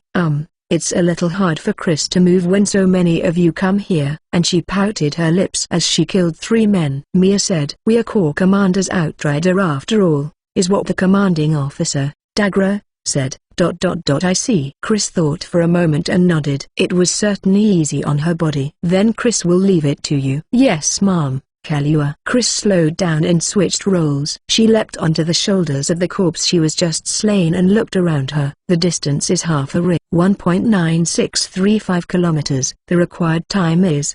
The cold, inorganic purple eyes pierced the eyes of Karare Marsless. The eyes and the dancing silver hair. Karare Marsless felt a shiver run down his spine as he caught sight of them. Why? From there, what was in Kura's mind when he saw the attack of the Kristan's army was confusion. He misjudged. Fatally. "General, please step back." "No, if I move here, everything will collapse." "They aimed at me from the beginning." Karare was finally convinced. Nozen spent 3 days on the defensive to make himself look like a decoy. By being passive, he made them suspicious of him and read too much into the situation. They had intended to strike the back from the beginning. "Callous." "My spear." "Yes, sir." He took the spear from the squire and carried it. There was no escape. If he ran, the formation will be disorganized. If they do, they will not be able to withstand Vraich's assault. The reserve 3,000 was deployed. Even if they were pulled out, it will be fine as long as they could stall time against Vraich. For the pulled-out vanguard to come here. The enemy was a small force. The one that was breaking through was a small unit aiming only for Kura's head. If they can overcome that, although they won't be able to avoid a painful blow, at least their neck will still be intact. As soon as the reinforcements drawn from the front join in, to the left wing, move the army with the mountain at our back. Use the mountain as a wall to protect your back and endure the day. Don't worry. The military superiority is still on our side. He raised his voice and looked at the left wing. The cavalry that had been charging earlier was returning here. If that's the case. Hey, good, I've made it through. With a somewhat airy laugh, a woman jumped out of the crowd. The soldier was bisected. With one sword, she slashed from the shoulder to the side, along with the armor, and she laughed as she was showered with blood. And the soldiers in black armor appeared from behind her! It was much too fast. It was certain that they were no ordinary soldiers. There was no unification of weapons. Some carried curved swords, others great swords, others axes, and others wielded iron clubs. They appeared, bathed in shredded flesh and blood. Just what the hell are they? Protect the general. The first voice to reach him came from the left wing. It was the cavalry. They were returning to his aid with a gallop that seems like it would shorten the horse's life. Dozens of cavalries. Not that many. Some horses were so exhausted that it fell over. However, a cavalry charge in this situation was fatal. Karare vowed to give everyone a personal reward if they survive, but a shadow leapt out from the black soldier. 2 dancing silver tails. Something quicker than a horse's gallop cut through the line of cavalry. A beat later, countless spray of blood erupted, and several riders near the front fall over. Was that by design or accident? In a chain reaction, the following columns of horses toppled over, completely draining the cavalry of the momentum to charge. "Corinth, take care of the cavalry." "Yes, ma'am." Squad 11 to 16. "The corps commander has set the table for us. It's full of delicious prey, eat it up." With the voice of a man who seems to be the commanding officer, some of the black soldiers jumped out. Kura's eyes widened at this as well. The speed of their steps and leapt. Everything was out of the ordinary. All of the 20 or so who jumped out were composed of people who possessed magical powers. When he looked closely at the weapons they had, most of them were heavy weapon. They were carrying swords and axes that no ordinary person would be able to hold. No way. All of these black-painted soldiers. The half-convinced realization brought despair to Kura's mind. Screams echoed from the surroundings. Only a few dozen remained of the escort. The screams of the men who had been there. Silver danced in the black waves. For a moment, his eyes met with purple eyes. That was the second time. Chris Kristand. She was Bogan Kristan's adopted daughter. He had seen her in a dress from a distance at the victory ceremony the other day. She was a girl with a serene beauty, somewhat like a doll. He had heard that she had played a tremendous role in the battle against the Empire, but he had thought it was nothing more than some dubious tale. With that eye-catching look, even one will sound like 10, basically become exaggerated. At best, it would be a quite okay move on the front lines. If she is the daughter of a general, even if she's not all that excellent, she will still be lifted up. But that is not the case. If you saw it, then you will understand. What was in front of him was an obvious foreign entity. It's the best choice in the army to solidify the surroundings. It was not just a mere dozen of soldiers, but dozens carefully selected from 30,000. However, the girl's blade, which danced around the battlefield in all directions, will surely take the life of one person once it flashed. The black armored soldiers were also unusually strong, but she was the only one who was clearly different. She wore no helmet and a one-piece dress peeked out from under her cloak. Except for her cuirass and thick boots, she wore no protective gear. That's enough for her. It was as if she was saying that she didn't even think she'll take a single scratch on the battlefield. Her long hair swayed like a tail, her cloak fluttered, never getting caught. Absolute confidence that can be said to be arrogant was reflected there without being hidden. It was a monster in the shape of a girl. Even though Karare was terrified, he swung his spear around as if he was crushing it. If you want to take this head, give your name. This Karare Merciless will personally deal with you. He cried out to kill her fear that had arisen. Things had already come this far. He no longer had any hope to come out alive. If he was to be killed, at least he wanted to die as a warrior. With his simple honesty stepped forward to protect his pride as a noble. The purple eyes sparkled, their gazes intersected. The monster squinted slightly and stepped forward. General Dora, his adjutant, slides his body in to protect Karare. USA-chan, make way. But from the side appeared a black-haired madman laughing. Her axe-like curved sword bisected Dora's body along with his armor. The black-haired woman slammed Dora's corpse into the ground, and everything. There's nothing between them. The girl had already stepped in. For Karare, this is the last spear of his life and the last spear he will wield as a warrior. There was no hesitation, and he handled the spear just as he has done many times before. Born into a great noble family, he has repeatedly trained to the point of vomiting blood since childhood. His naivety scraped off in the land of death, and the spear sharpened with flesh and blood has pierced countless lives. Today's spear was brilliant, but the girl easily dove further beneath it. She stepped low as if licking the earth. He maneuvered his spear before his thought could catch up, pointed the butt and thrusted the girl, and unleashed a full-throated thrust. But the girl's movement, her suppleness, was like that of a snake that clung to the spear. The girl closed the distance such that even that was not an obstacle to her. As if wrapping herself around the spear's hilt, the girl smiled as she leapt up, twisting her body so that it ran along the spear's hilt, and got on the horse's neck right in front of Karare's eyes. Nice to meet you, HG. A shock pierced his torso. It wasn't until he heard her next words as he flew through the air that he realized he had been kicked down. I'm Chris, goodbye. A smile like a flower bloom on her beautiful face. As Karare wanted, Chris said her name and bid farewell. Karare never responded to her words. He never spoke again. His neck has already been cut in the middle by the curved sword. The blood spurting from Karare's kicked-off neck did not stain the beautiful girl, not even a drop of it. The girl no longer showed any interest in the corpse. She just glared at her surroundings, playing with her fingers through her silvery, immaculate braid. Black cloak, pure white skin and beautiful silver hair. On horseback, the girl's figure drew the eyes of people everywhere. The men rushing out to help the general stiffened, and the black-armored sentry cut them down. Kalua slammed her sword into the general's neck as he fell to the ground, severing it completely. She then pierced the neck with the tip of her blade and raised it high above. Look at this head. Your general has been killed by Kristan's first corps commander, Chris Kristand. Resistance is useless. Put down your swords and surrender. Kawa raised her voice.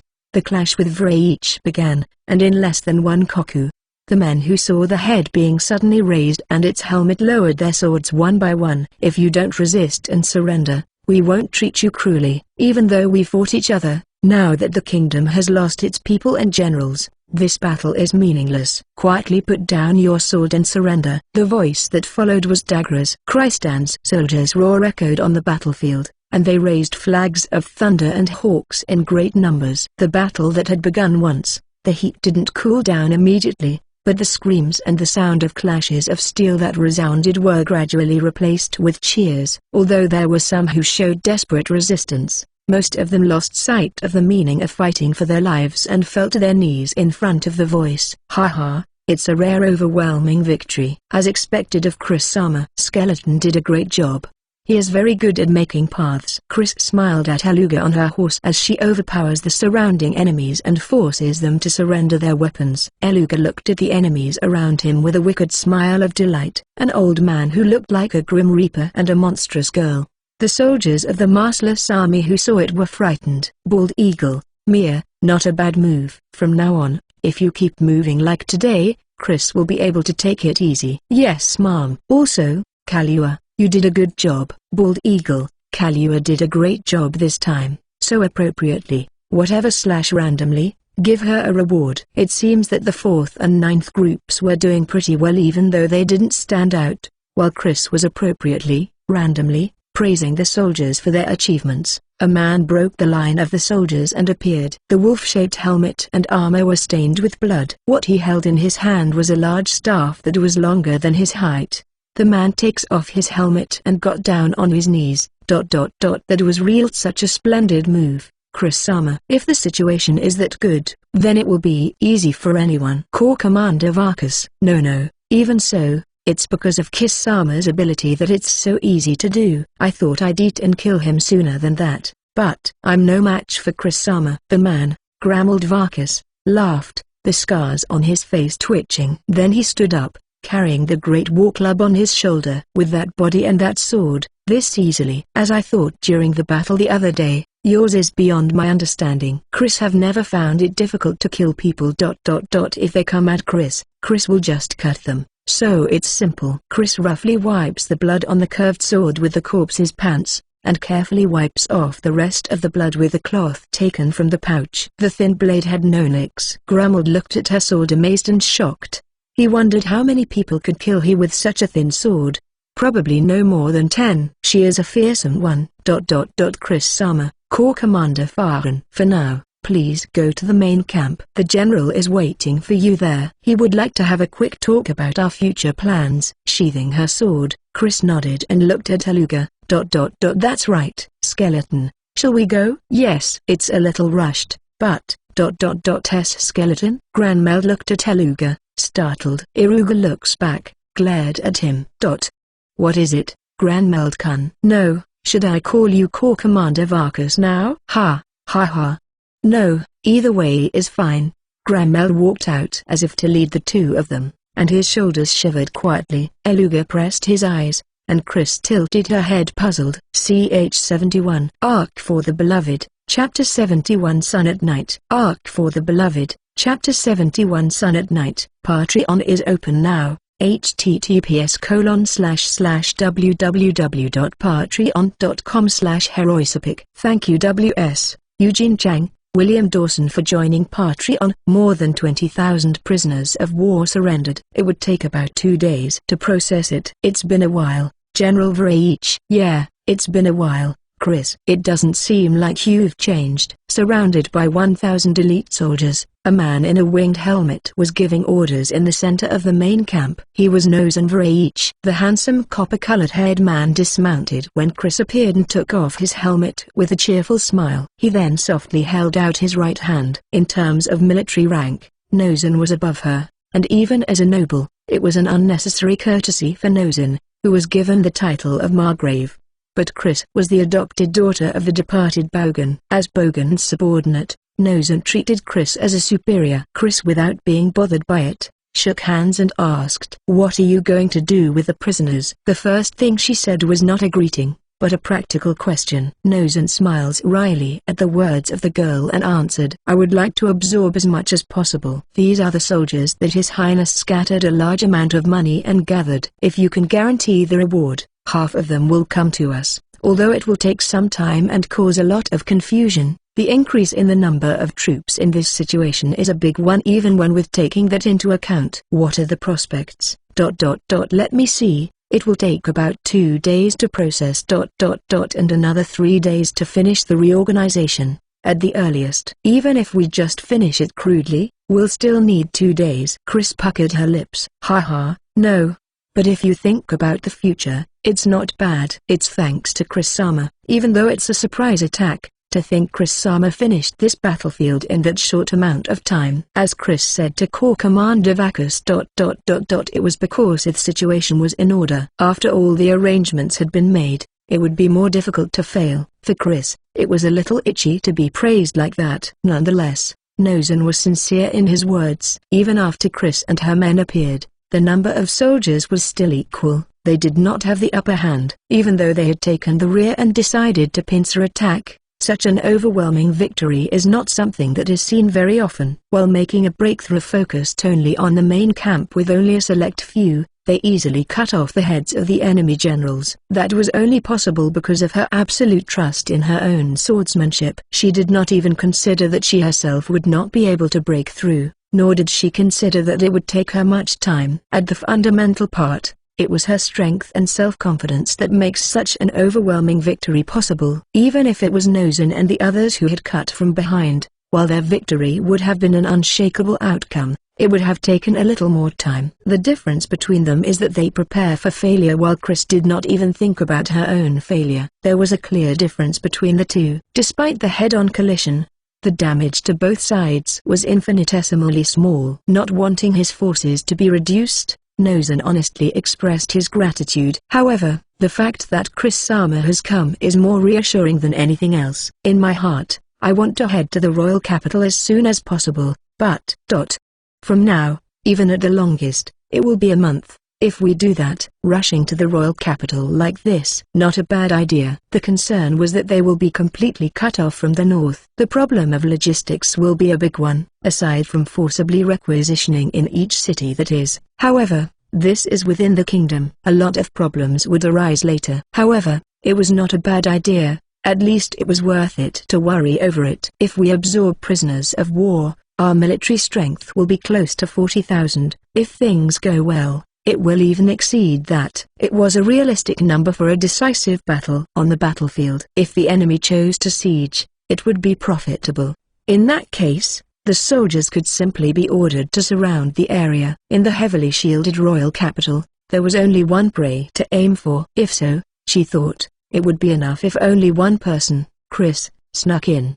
But really, considering the actual situation, it's really not a bad choice. Is it the west? Nozen nodded. All Cornhill Quintos. That was the name of the general who guarded the western part of the kingdom. My spy brought it here. Last month, when General Hilkinthos heard about the defeat at Dragon's Maw, he raised his hips to wag his tail at His Royal Highness. Such an opportunistic dog. Without hiding his hostility, Nozen said unpleasantly. He seems to be of a disposition to value money and interest rather than noble's pride. I've long thought that he's a man who tries to ride a winning horse. But us refusing of the truce must have given him a good reason. He will probably move. That's just the other day, I had sent a messenger to tell Selene-sama about it, but it seems that Chris-sama and the messenger passed by each other. If they went directly to the royal capital like this, their back will be threatened. Still, if they defeated Gildenstein, that will be the end. But, as expected, the situation is not good. We can't leave that alone.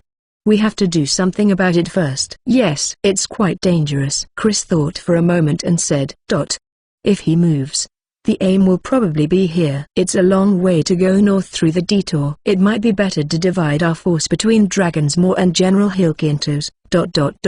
In that case, which one who will move is the problem. Eluka wrinkled his brow said.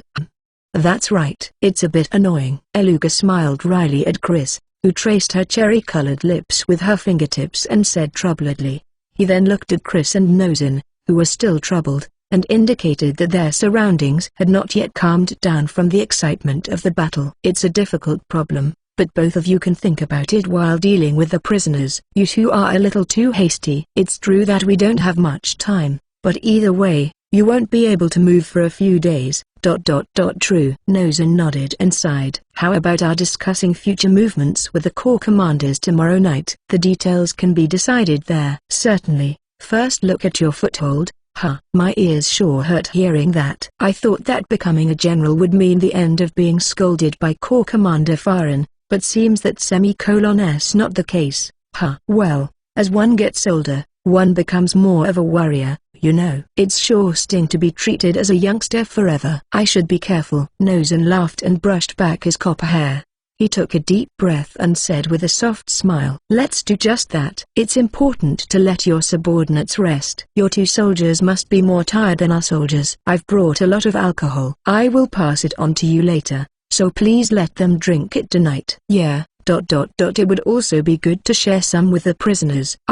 True. Giving is important after all. Chris looked at the two with admiration. Rewarding the soldier, in this case probably not meant formal reward but like giving wine, etc. Chris's mind didn't turn well on those kinds of area. In truth, she should have properly paid attention to those areas as well. Remembering that Celine was having a hard time with it, she immediately thought about throwing the whole thing in someone else's hands. Such concern was clearly outside Chris's forte. "Thank you very much." "Then, Chris will go back. Since it seems out the prisoners of war will be a huge task. I think I'll go back, too. It's difficult to deal with fugitives with this amount of people. I will leave the escapee to you. Is that fine?" "Yes, that would be fine. If you can crush the big rebellion, then you can ignore the rest." Forcibly adding people who wanted to flee here, that in itself is scary too. They did not tie up the prisoners of war. There was too many people. It would be difficult to prepare that much ropes. At best they could only took away their weapons. The battalion commander class and above were individually thrown into simple prisons.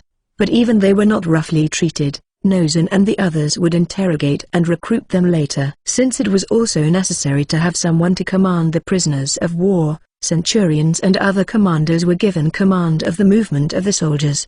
The treatment of battalion commanders and centurion commanders was clearly different. The treatment of a battalion commander and a centurion was clearly different. This was because there was a big difference in their awareness of whether they belonged to the commander's side or to the soldier's side. Unless something special happened, responsibility in a war is generally taken by the battalion commander or higher, and this custom was followed here as well. There were some skirmishes, but they weren't much of a problem. Both enemies and allies are citizens of the same kingdom, and it's not like they've been engaged in the quagmire of killing for a long time. They had pointed their swords at each other until just now, but they didn't have that much animosity toward each other. With the exception of units that have suffered more damage, the problem can be somewhat resolved by releasing them from the responsibility of organizing prisoners of war as soon as possible, letting them rest, and putting them to work setting up encampments. The majority of soldiers on both sides became soldiers in search for work. Not so many soldiers fight for noble purposes such as honor or political beliefs. As long as someone has a good cause and is willing to pay for it, they really don't care what flag they fight under. Overall, the processing of prisoners of war went smoothly. The most troublesome was probably the few weak nobles who were there and the second and third sons of nobles who cannot inherit their families. It was necessary to think a little about how to treat them, as, if they are treated roughly, it will become a problem later. Military rank and noble pedigree. Mixing those two was always troublesome for the military. After giving instructions for these various processes and completing the various tasks, Chris sat down on the bed in the tent that had been made for her and took a deep breath. For Chris, the aftermath of today's battle was more troublesome than the battle itself. Nothing goes smoothly in a military organization where the thoughts of many different people are mixed together. If 10 was conveyed, it will become 7, then 3, and sometimes 13. So no matter how elaborate Chris's calculations are, there will be a limit, a reality far from ideal. For Chris, who liked to be efficient, it quickly became tiresome. In the end, she cut down the various opinions and, after instructing only the necessary parts to some extent, left the rest to the autonomy of each battalion, saying, "You can do whatever you want," and even left the problem of recognition of the soldiers' service to someone else. Outside the tent, the soldiers were making a lot of noise as they drank in their victory. It was very annoying, but that didn't mean she can tell them to shut up. Chris's lips twitched, and she quietly wagged her finger, letting the magic flow. A thin layer of magic covered the inside of the tent after the formula was engraved. The sound faded like a distant clamor. The soundproofing magic was intentionally made to be delicate so that if someone stepped inside, it would be broken. The promise made to Berry was that it should not be used openly. Chris had devised various magics since then. Some of them she showed to Berry, just the two of them, for fun. A magic that manipulates and transfers the soup in a pot while making it looks like a snake. Magic that let the heat go all the way to the inside of the meat. Magic that extracts only the best parts of tea leaves. Most of it was related to cooking, but there were a few practical ones as well. This was one of them. It was originally designed to block the air between the contents of the pot and the air outside so that the food would not get cold, but when put to more practical use, it could significantly block out sound. Chris smiled in the silent tent and pulled out a basket. From there she took out a package, spreads it out on a simple desk, and looked at it. Inside was a lacquer pie that looked like it was about to melt, but somehow inorganic. It was the one that she and Berry had made the day before the departure. She and Berry secretly tasted a third of the pie and she brought the rest. On the battlefield, you can't eat delicious food that you make in a proper kitchen. It was a big problem, but Chris had ways to deal with it. The lacquer pie, which looked like a model, instantly radiated heat as soon as Chris waved her fingertips and the sweet smell tickled her nose. With a kitchen knife, she cut away the remaining half and waved her finger over the rest again, weaving the formula for a few moments. The pale white magic that overflowed from Chris's fingertips distorted, filling the tent with geometric lines then converging, and the lacquer pie hardened like a model again. Then she felt dizzy and tired. A smile remained on Chris's mouth even as she felt her magic power drained. She wrapped up the lacquer pie neatly in a bag again and put it away in a basket. Chris dribbled honey over the moderately hot pie and brought it to her mouth. The moist and crispy pie crust was carefully layered, and the heated lacquer fruit was sweet enough to make your tongue melt. Since honey was added to it, it was the ultimate sweetness for the cliché. It's delicious. Relaxing her cheeks, Chris chewed it, tasting it thoroughly with her little mouth. Sensation, taste, aroma. She ate it slowly as if she was nibbling at it, but the more she ate, the more her smile faded, and her eyes became downcast. Sweet, delicious, and crispy. This must be a truly exquisite pie that everyone would rave about. Is it delicious, Chris-sama? Yes, very. It might be the most delicious thing ever. Foo-foo. After all, it tastes better if you use a lot of butter when you eat a little bit. If you eat a lot, you will get heartburn.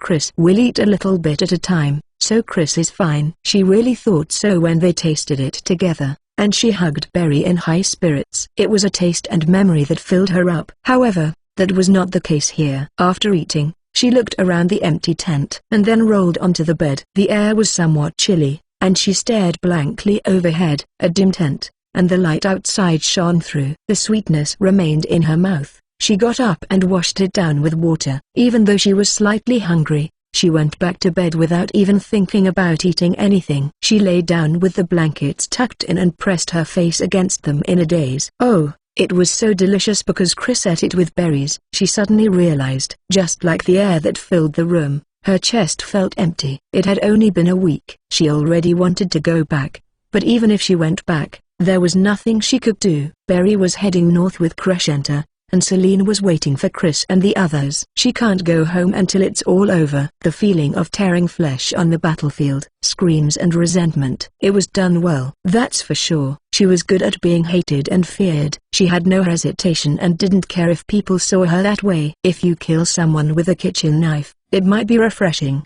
but cooking is much more fun and happier, isn't it? But every time she did so, she once again thought that this is not a happy place. A knife is a knife, the one who wields it is Chris. Cutting people or cutting food, it's a small difference, but it felt so different. She had gotten a lot better with the sword and had gotten a lot better at killing these days. The gaps in the armor, the muscle fibers. Avoid the bones and tore the thick blood vessels with the cutting edge. The opponent got in the way of Chris's goal. So, when she killed them, she felt refreshed. But that's all. It's fun if it goes well according to the plan. However, it's not like it was limited to just this. Now that she had learned so many fun things, it was nothing more than a distraction from the bitterness. Being good at killing people won't make Berry happy. In fact, Berry disliked that kind of uses of blades. Thinking about it, make her a little bit sick of it. Berry was so happy when she cooked with a knife, but she always makes a sad face when Chris killed people. Chris wanted to be the Chris that didn't make Berry sad. She wanted to spend time with Berry with the same sense of value, feeling happy and sad about the same things, and being perfectly in tune with her happiness. If she could do that, she felt like she can be happier all the time, not just in cooking, but in many other things. But the Chris that Chris wanted, at least the Chris that Chris was looking for, was not there. On the contrary, she felt like she was getting further and further away from the Chris that Berry wanted. The better she got at killing people, the more those thoughts came to her. She hugged the blanket tightly. She needed to do it. That kind of work was her duty. She can't help it. She needed to do her best even if she didn't like it. That's why today she thought she'd eat it as a little reward. A pie that Berry baked for Chris. She had a long job ahead of her, so she can look forward to it, and kept working hard. But eating it just filled her heart with a more sense of emptiness. Chris wants to cook with Berry, she muttered, wishing that this kind of thing would end soon. There was something she couldn't sort out in my head. It chilled her body and throws her thoughts out of balance. The fluctuation range was greater than in the past. She realized that she become distorted and unstable. Something swirled around and around inside her. She rubbed my face against the blanket. In times like this, it was best to sleep, she thought. If she could just make everything blank, then it will be more refreshing. Relaxing her body and stopping her thoughts, Chris closed her eyes. She calmed her breathing. USHN tilde, are you awake tilde? K Kalua, you idiot. Mia and Kalua were the tilde. Even though it's a great victory, the main character is going to sleep tilde. That's no good. Come here, come to a Nissan tilde. I apologize Corp Commander. K Kalua drank a little too much alcohol. Is that so? Chris, displeased, put down her curved sword and glared at Kalua. Chris wants to sleep though. Now, don't say that. Look, Mia said, it's a good opportunity to deepen friendships with your subordinates. But it's cold that you're sleeping at a time like this. I didn't say that much. Kalua bluntly approached and held out her hand to Chris. Looking at the hand, Chris frowned. She didn't understand why they wants her to deepen friendship with her subordinates. But more than that, Kalua, you smell like alcohol. Let Chris tell you, if because of the hangover, tomorrow. Now, don't be so stiff tilde.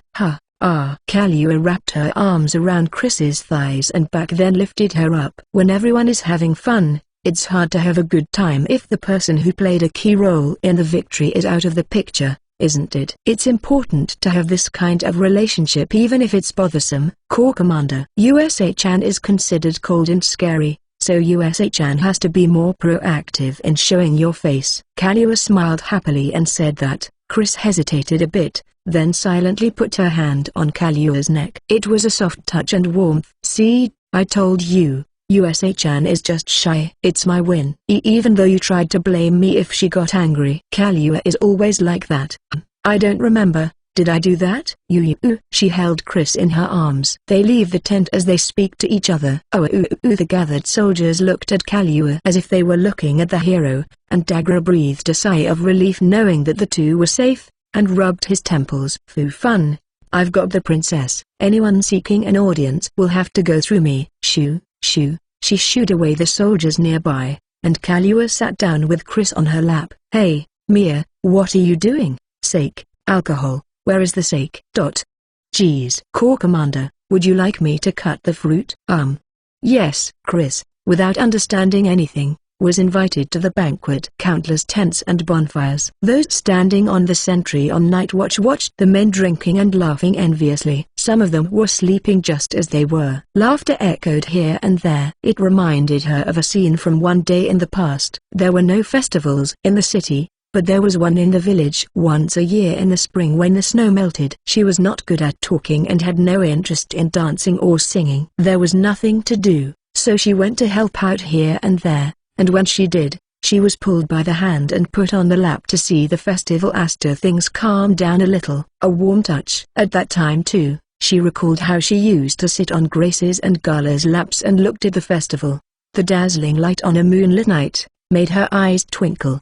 The noise that made the silence of the night fades. Remembering that, Chris turned her eyes to the sky. In a world where the stars disappeared into the brightness, only the moon seemed to shine brightly. Ch 72. Arc for the Beloved, Chapter 72. One who gazed beyond the gripped hilt. Like a borrowed cat, Chris sat on Kalua's lap, motionless and silent. She didn't know what to say. She didn't talk to people unless she has some business with them. It was all the more so if they seemed to be having fun. She remained silent, watching the soldiers with her purple eyes, sipping at her drink, a sake that was identical to squeezed fruit juice. Hey, there's no plate, food, in front of Corps Commander. One of the men watching the scene shouted out and told one of the young men to move. It was the young light infantryman who Chris had been teaching sword lessons to the other day. He was lost in thought as he hurriedly took a plate from the selection of side dishes for the sake and placed it in front of Chris. "See, Corps Commander, please enjoy."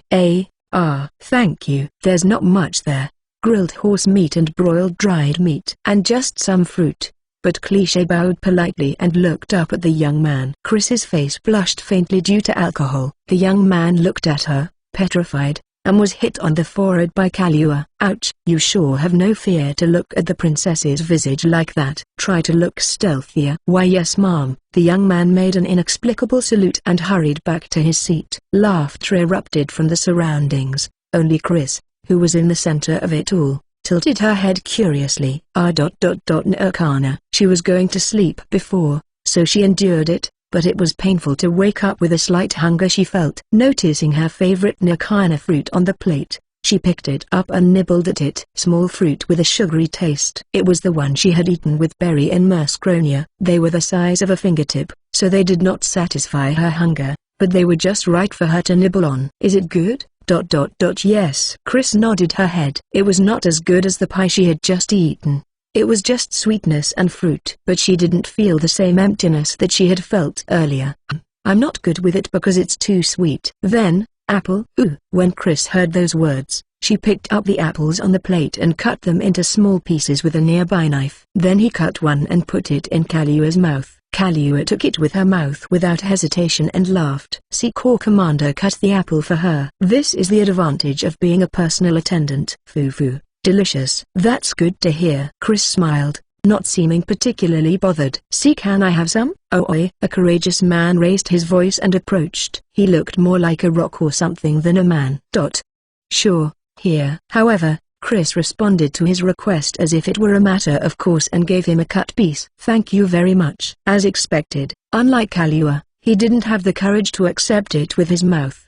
The man accepted the cut apple with both hands as if it was a treasure. He then held it up to the soldiers around him as if he was showing off his spoils of war.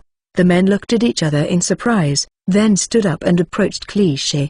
"Please give me some." "Me too." Chris was a little surprised, but smiled and replied obediently, "Okay, just give me a minute, please." Then she peeled the fruits. She recalled when she peeled fruits for the children in the village. Just like at that time, a heap of fruit was brought in front of Chris, and Chris smoothly cut it into pieces with a knife. There were many kinds of fruit, but there was no hesitation in her movement. Her hands' movement were safe without any danger and vivid, and the men were impressed by her familiarity. Chris's mouth naturally broke into a smile. She carefully peeled it while remembering that time. The fruit was like a book, and when she touched it, she could see a scene floating in her mind. As if overlaying such a scene, she cut into the jewel-like fruit. Kahlua watched the scene with a bit of surprise, and occasionally brought a piece of Nirkana, which seemed to be her favorite, to her mouth. Each time, Chris always said "it's delicious," or "thank you very much," and this was strangely amusing to her. The purple color that peeked through the silver gap was quietly directed at the fruit. Her face,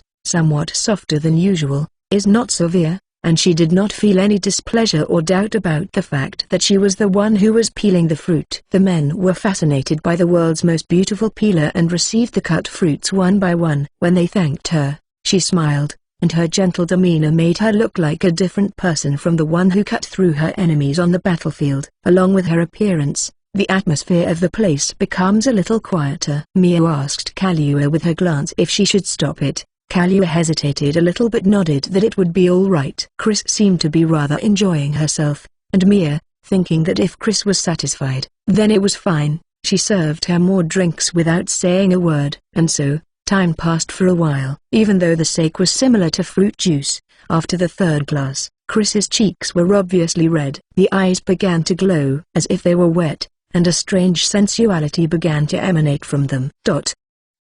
Mia, at this rate Chris will be drunk. After this, make a juice. Tea, that's right. Mia, who had been unconsciously curious about what would happen to Chris when she got drunk, panicked at her words and stopped her work. Her white skin turned red, and her absent-minded look. The soldiers looked somehow happy. Chris, who didn't seem to notice it. Kalu sighed and clapped her hands to dismiss the soldiers. Hey, your eyes are getting nasty. How long are you going to let your superiors peel the skin for you? Chris is fine with it though. Everyone but USA-chan is no good. Geez, aren't you a little too defenseless? Next is my turn though. Battalion Commander. Commander Daigra is beckoning you. The 1st Battalion Commander, who seems to have been quietly standing in line, Bagil scratched his cheek, dropped his shoulder, and went back to Daigra. Daigra was holding his temples in exasperation while scolding Bagil. Kalu laughed at the situation and gently stroked Chris's head. Chris let her do as she pleases while looking somewhat absent-minded. Her smooth silky silver hair shimmered in the fire and moonlight. Kalu lets out an amazed voice as she picked it up with her fingers. You are so silky. It's amazing how beautiful USA-chan even though you've been outside all this time. Is that so? Mine is so dry. So, I just slack off on maintenance. You can't. You have to take care of your hair properly. Mia looked admiringly at the light pink flower ornament that fastened on Chris's hair. The hair ornaments look great on you too. I envy you for being that beautiful. Don't worry, beautiful hair like USA-chan doesn't suit Mia, so it's just right. Come to think of it, Chris left it on. She usually took it off before going to bed, and only realized when Mia said it and took it off.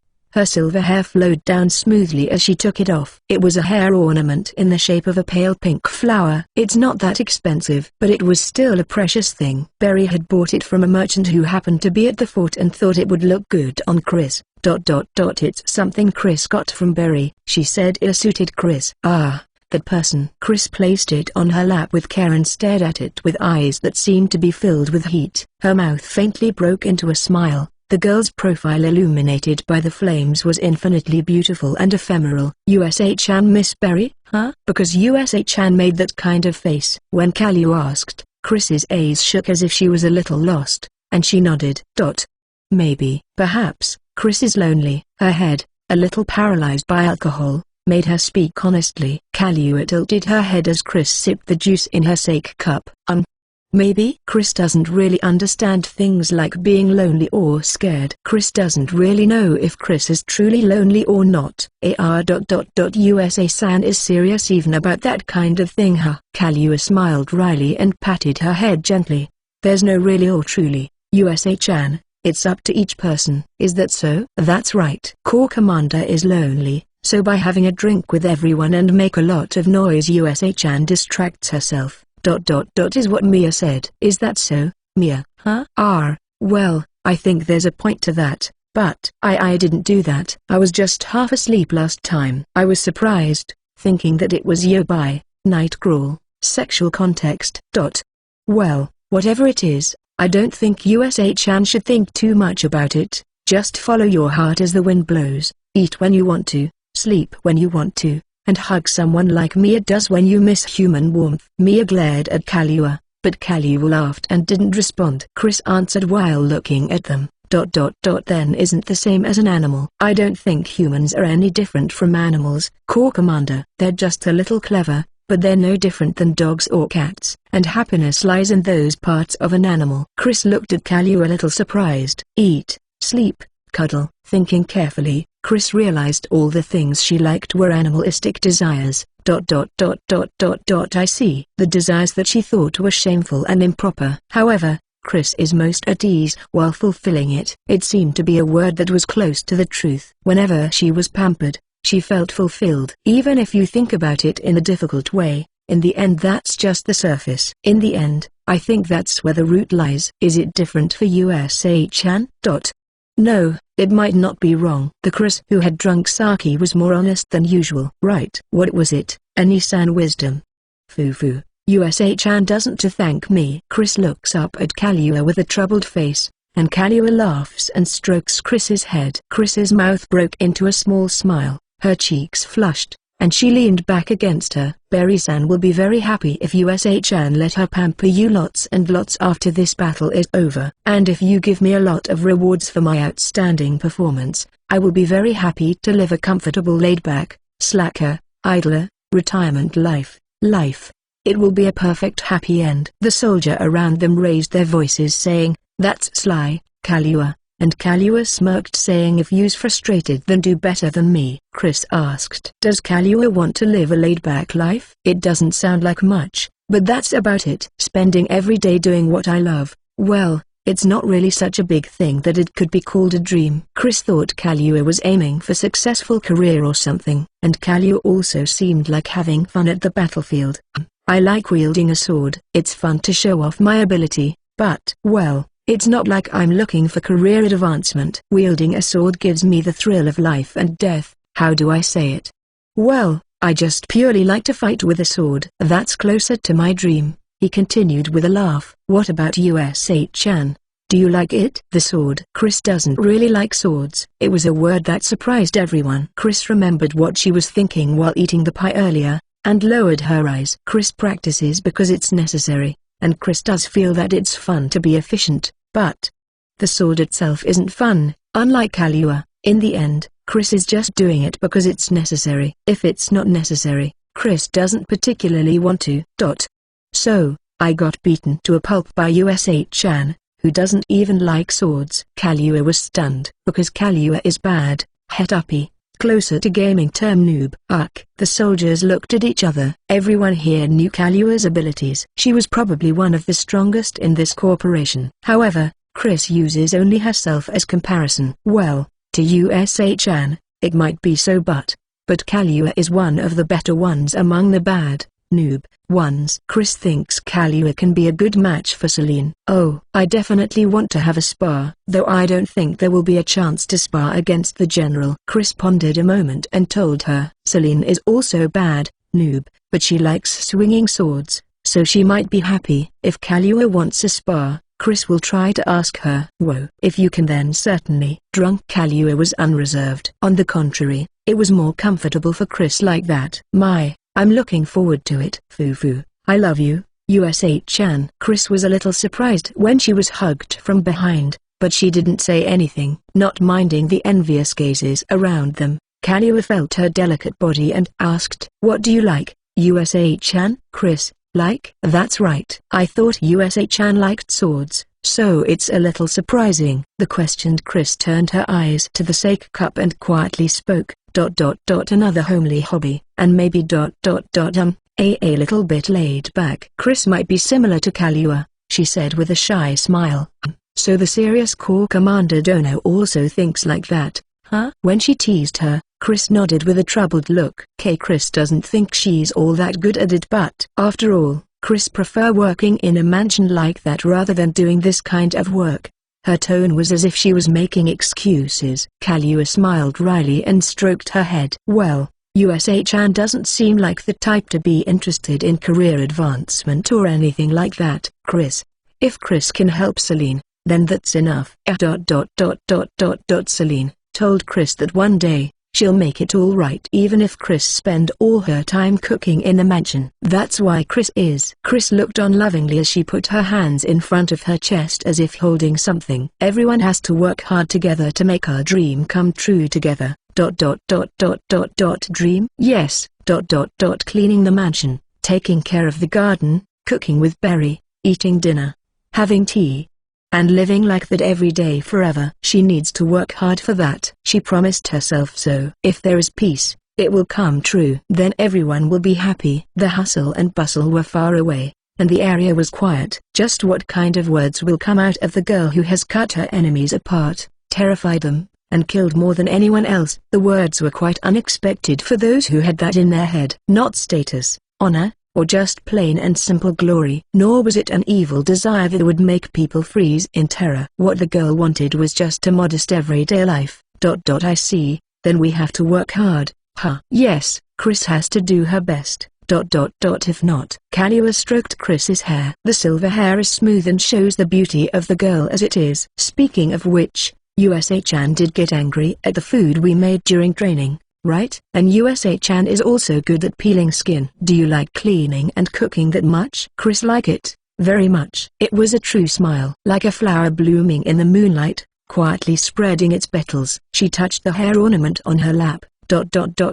Berry was very good, and Chris always cooks with Berry. Berry is good at whatever she does, so Chris want to catch up quickly. Chris happily talked about what happened at the estate. There is nothing glamorous or interesting about daily life, but she spun her words happily as if she was a child. The commotion that had existed earlier had completely disappeared from the place, and the place was filled with various everyday mundane things spoken by the girl. Some looked at her with pity, others with kindness. There were some who had parents, some who had siblings, some who had wives, and some who had children. Those who were there also think about various things while listening to the story of the young girl. They recalled the ordinary life they had before they went to the battlefield. Aspiring for success in life or dreaming about swords, they have their own reasons. Compared to them, the girl's dream had not a hint of greed, something that can be easily reached. But from this place, it was one of the farthest dreams to reach for than any other. The memories of a girl who spoke like a child while her hands were stained with blood more than anyone else. A story about cooking. A trivial incident while cleaning. A story about a cat that wandered into the garden. No coherence, clumsy and talkative. Chris's voice was different from her usual voice, and even so, everyone listened to her without getting tired of it. And so the night goes on. The party ended when Chris's chatter begins to repeat itself due to drunkenness and drowsiness. Kalua and Mia carried the girl back to the tent. How do I say it? Surprising? Unexpected? Isn't she exactly just like her appearance? Here. Kalua looked at Chris, who was sleeping with a firm grip on her sleeve. Chris had already fallen asleep on the way to the bed after entering the tent, and she had a hard time getting her to lie down on the bed. Giving up and Kalua in herself up in the blanket. Now Tilda, if you don't let go, I'll play a trick on you. Geez, Kalua. When she tickled the tip of her nose, Chris hugged her and presses her face against her. Oh my. Kalua smiled wryly and stroked her head. Chris relaxed her body. Berry. The two listened to the spoken name and laughed. Sleep talk. I wonder what it feels like to be told she like you by this a child. It's impossible for me to maintain my reason. You know, Kalua. Kidding. Sometimes Kalua doesn't seem to be joking, which scares me. Please don't do anything strange to her. Kalua shook her shoulders while having fun as Mia glared at her. If you're lonely, we can sleep together, you know. Here Mia, come here. Otherwise, from tomorrow onwards, USA-chan and I might not be able to have a relationship of just a corps commander and subordinate. When she told so with a smile, Mia looked outside the tent and sighed. Then, as if in resignation, she crawled under the other side of the blanket. It sure is fun to tease Mia. Noisy. Foo. Don't get angry. Your cute face is ruined, isn't it? You're talking nonsense again. It's true. Kalua laughed and stroked Chris's head, who was hugging her. The eyes were so gentle that it was hard to imagine what they would normally look like. Her sleeping face is really cute. I thought that before too, but well, that's true. Kalua, I won't do anything. Mia sure is skeptical. Kalua then said, as if remembering something, my youngest sister used to be really attached to me. Didn't you say you were on bad terms with your sisters? 4 sisters. Well, I'm talking about before that. She stared at Chris, who was quietly sleeping, and smiled. Foo. Even we're sleeping weird together. I feel like she followed me wherever I go. She was a spoiled child and was really cute. Well, as expected, she'll lose to USA-chan, but she looks like me, a little beautiful, and her sleeping face is also cute like USA-chan. Then immediately, her eyes narrowed sadly. But I thought it would be bad for her if it kept going like that, so thought to make separate from me. I was going to go to work in town too. So, I acted cold on purpose. After that, she stopped asking to be pampered. But on the day of departure, it seems that she hid in the carriage together, and that was the last time. It seems she was caught and sold. I tried really hard to find her, but couldn't find her, so I gave up. As if talking about last night's dinner, her voice sounded normal. If that's the case, I should have pampered her more and act kinder to her like my sisters said. Then maybe something would have changed. She was a good girl, Kalua said. She was honest, hardworking, and kind. USA-chan is a bit clumsy, but she has the same kind of atmosphere as her, and I felt like it was fate. She pressed her cheek against Chris's head and closed her eyes. Though the reason why I came here is simply because the wicked Guildenstein have to be defeated, and something like venting my anger and sense of justice on others. A lot of emotions came through, but Kalua didn't say more. Feeling helpless, Mia asked.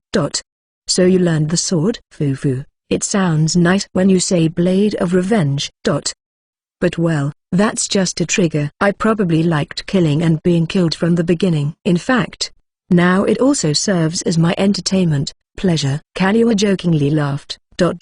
However, I don't want to fail next time. I'm much more grown up than I was then, and my sword skills have improved as well. That's why it won't be the same. Saying so, she puts strength into her hand that's holding Chris. I'm sure you want a good, honest girl to always have a smile, right? That's why I want to do my best for Chan. She also seems really clumsy after all. Mia stared at Kaluuya, then nodded her head. Slowly patting Cliché's head, Mia said, "Then, I will swing my sword for you and the Corps Commander." Kaluuya paused for a moment and chuckled. "It would be cool if you could say something like that when you get a little better with the sword." Kaluuya, you seem to always say one word too many. I'm just hiding my embarrassment. Hiding my embarrassment. Ha. After her sigh, Mia also reached out her hand as if to hug the little girl. And her hand reached out to Kaluuya's. Neither the one who grasped nor the one who was grasped said anything. And they simply fell asleep.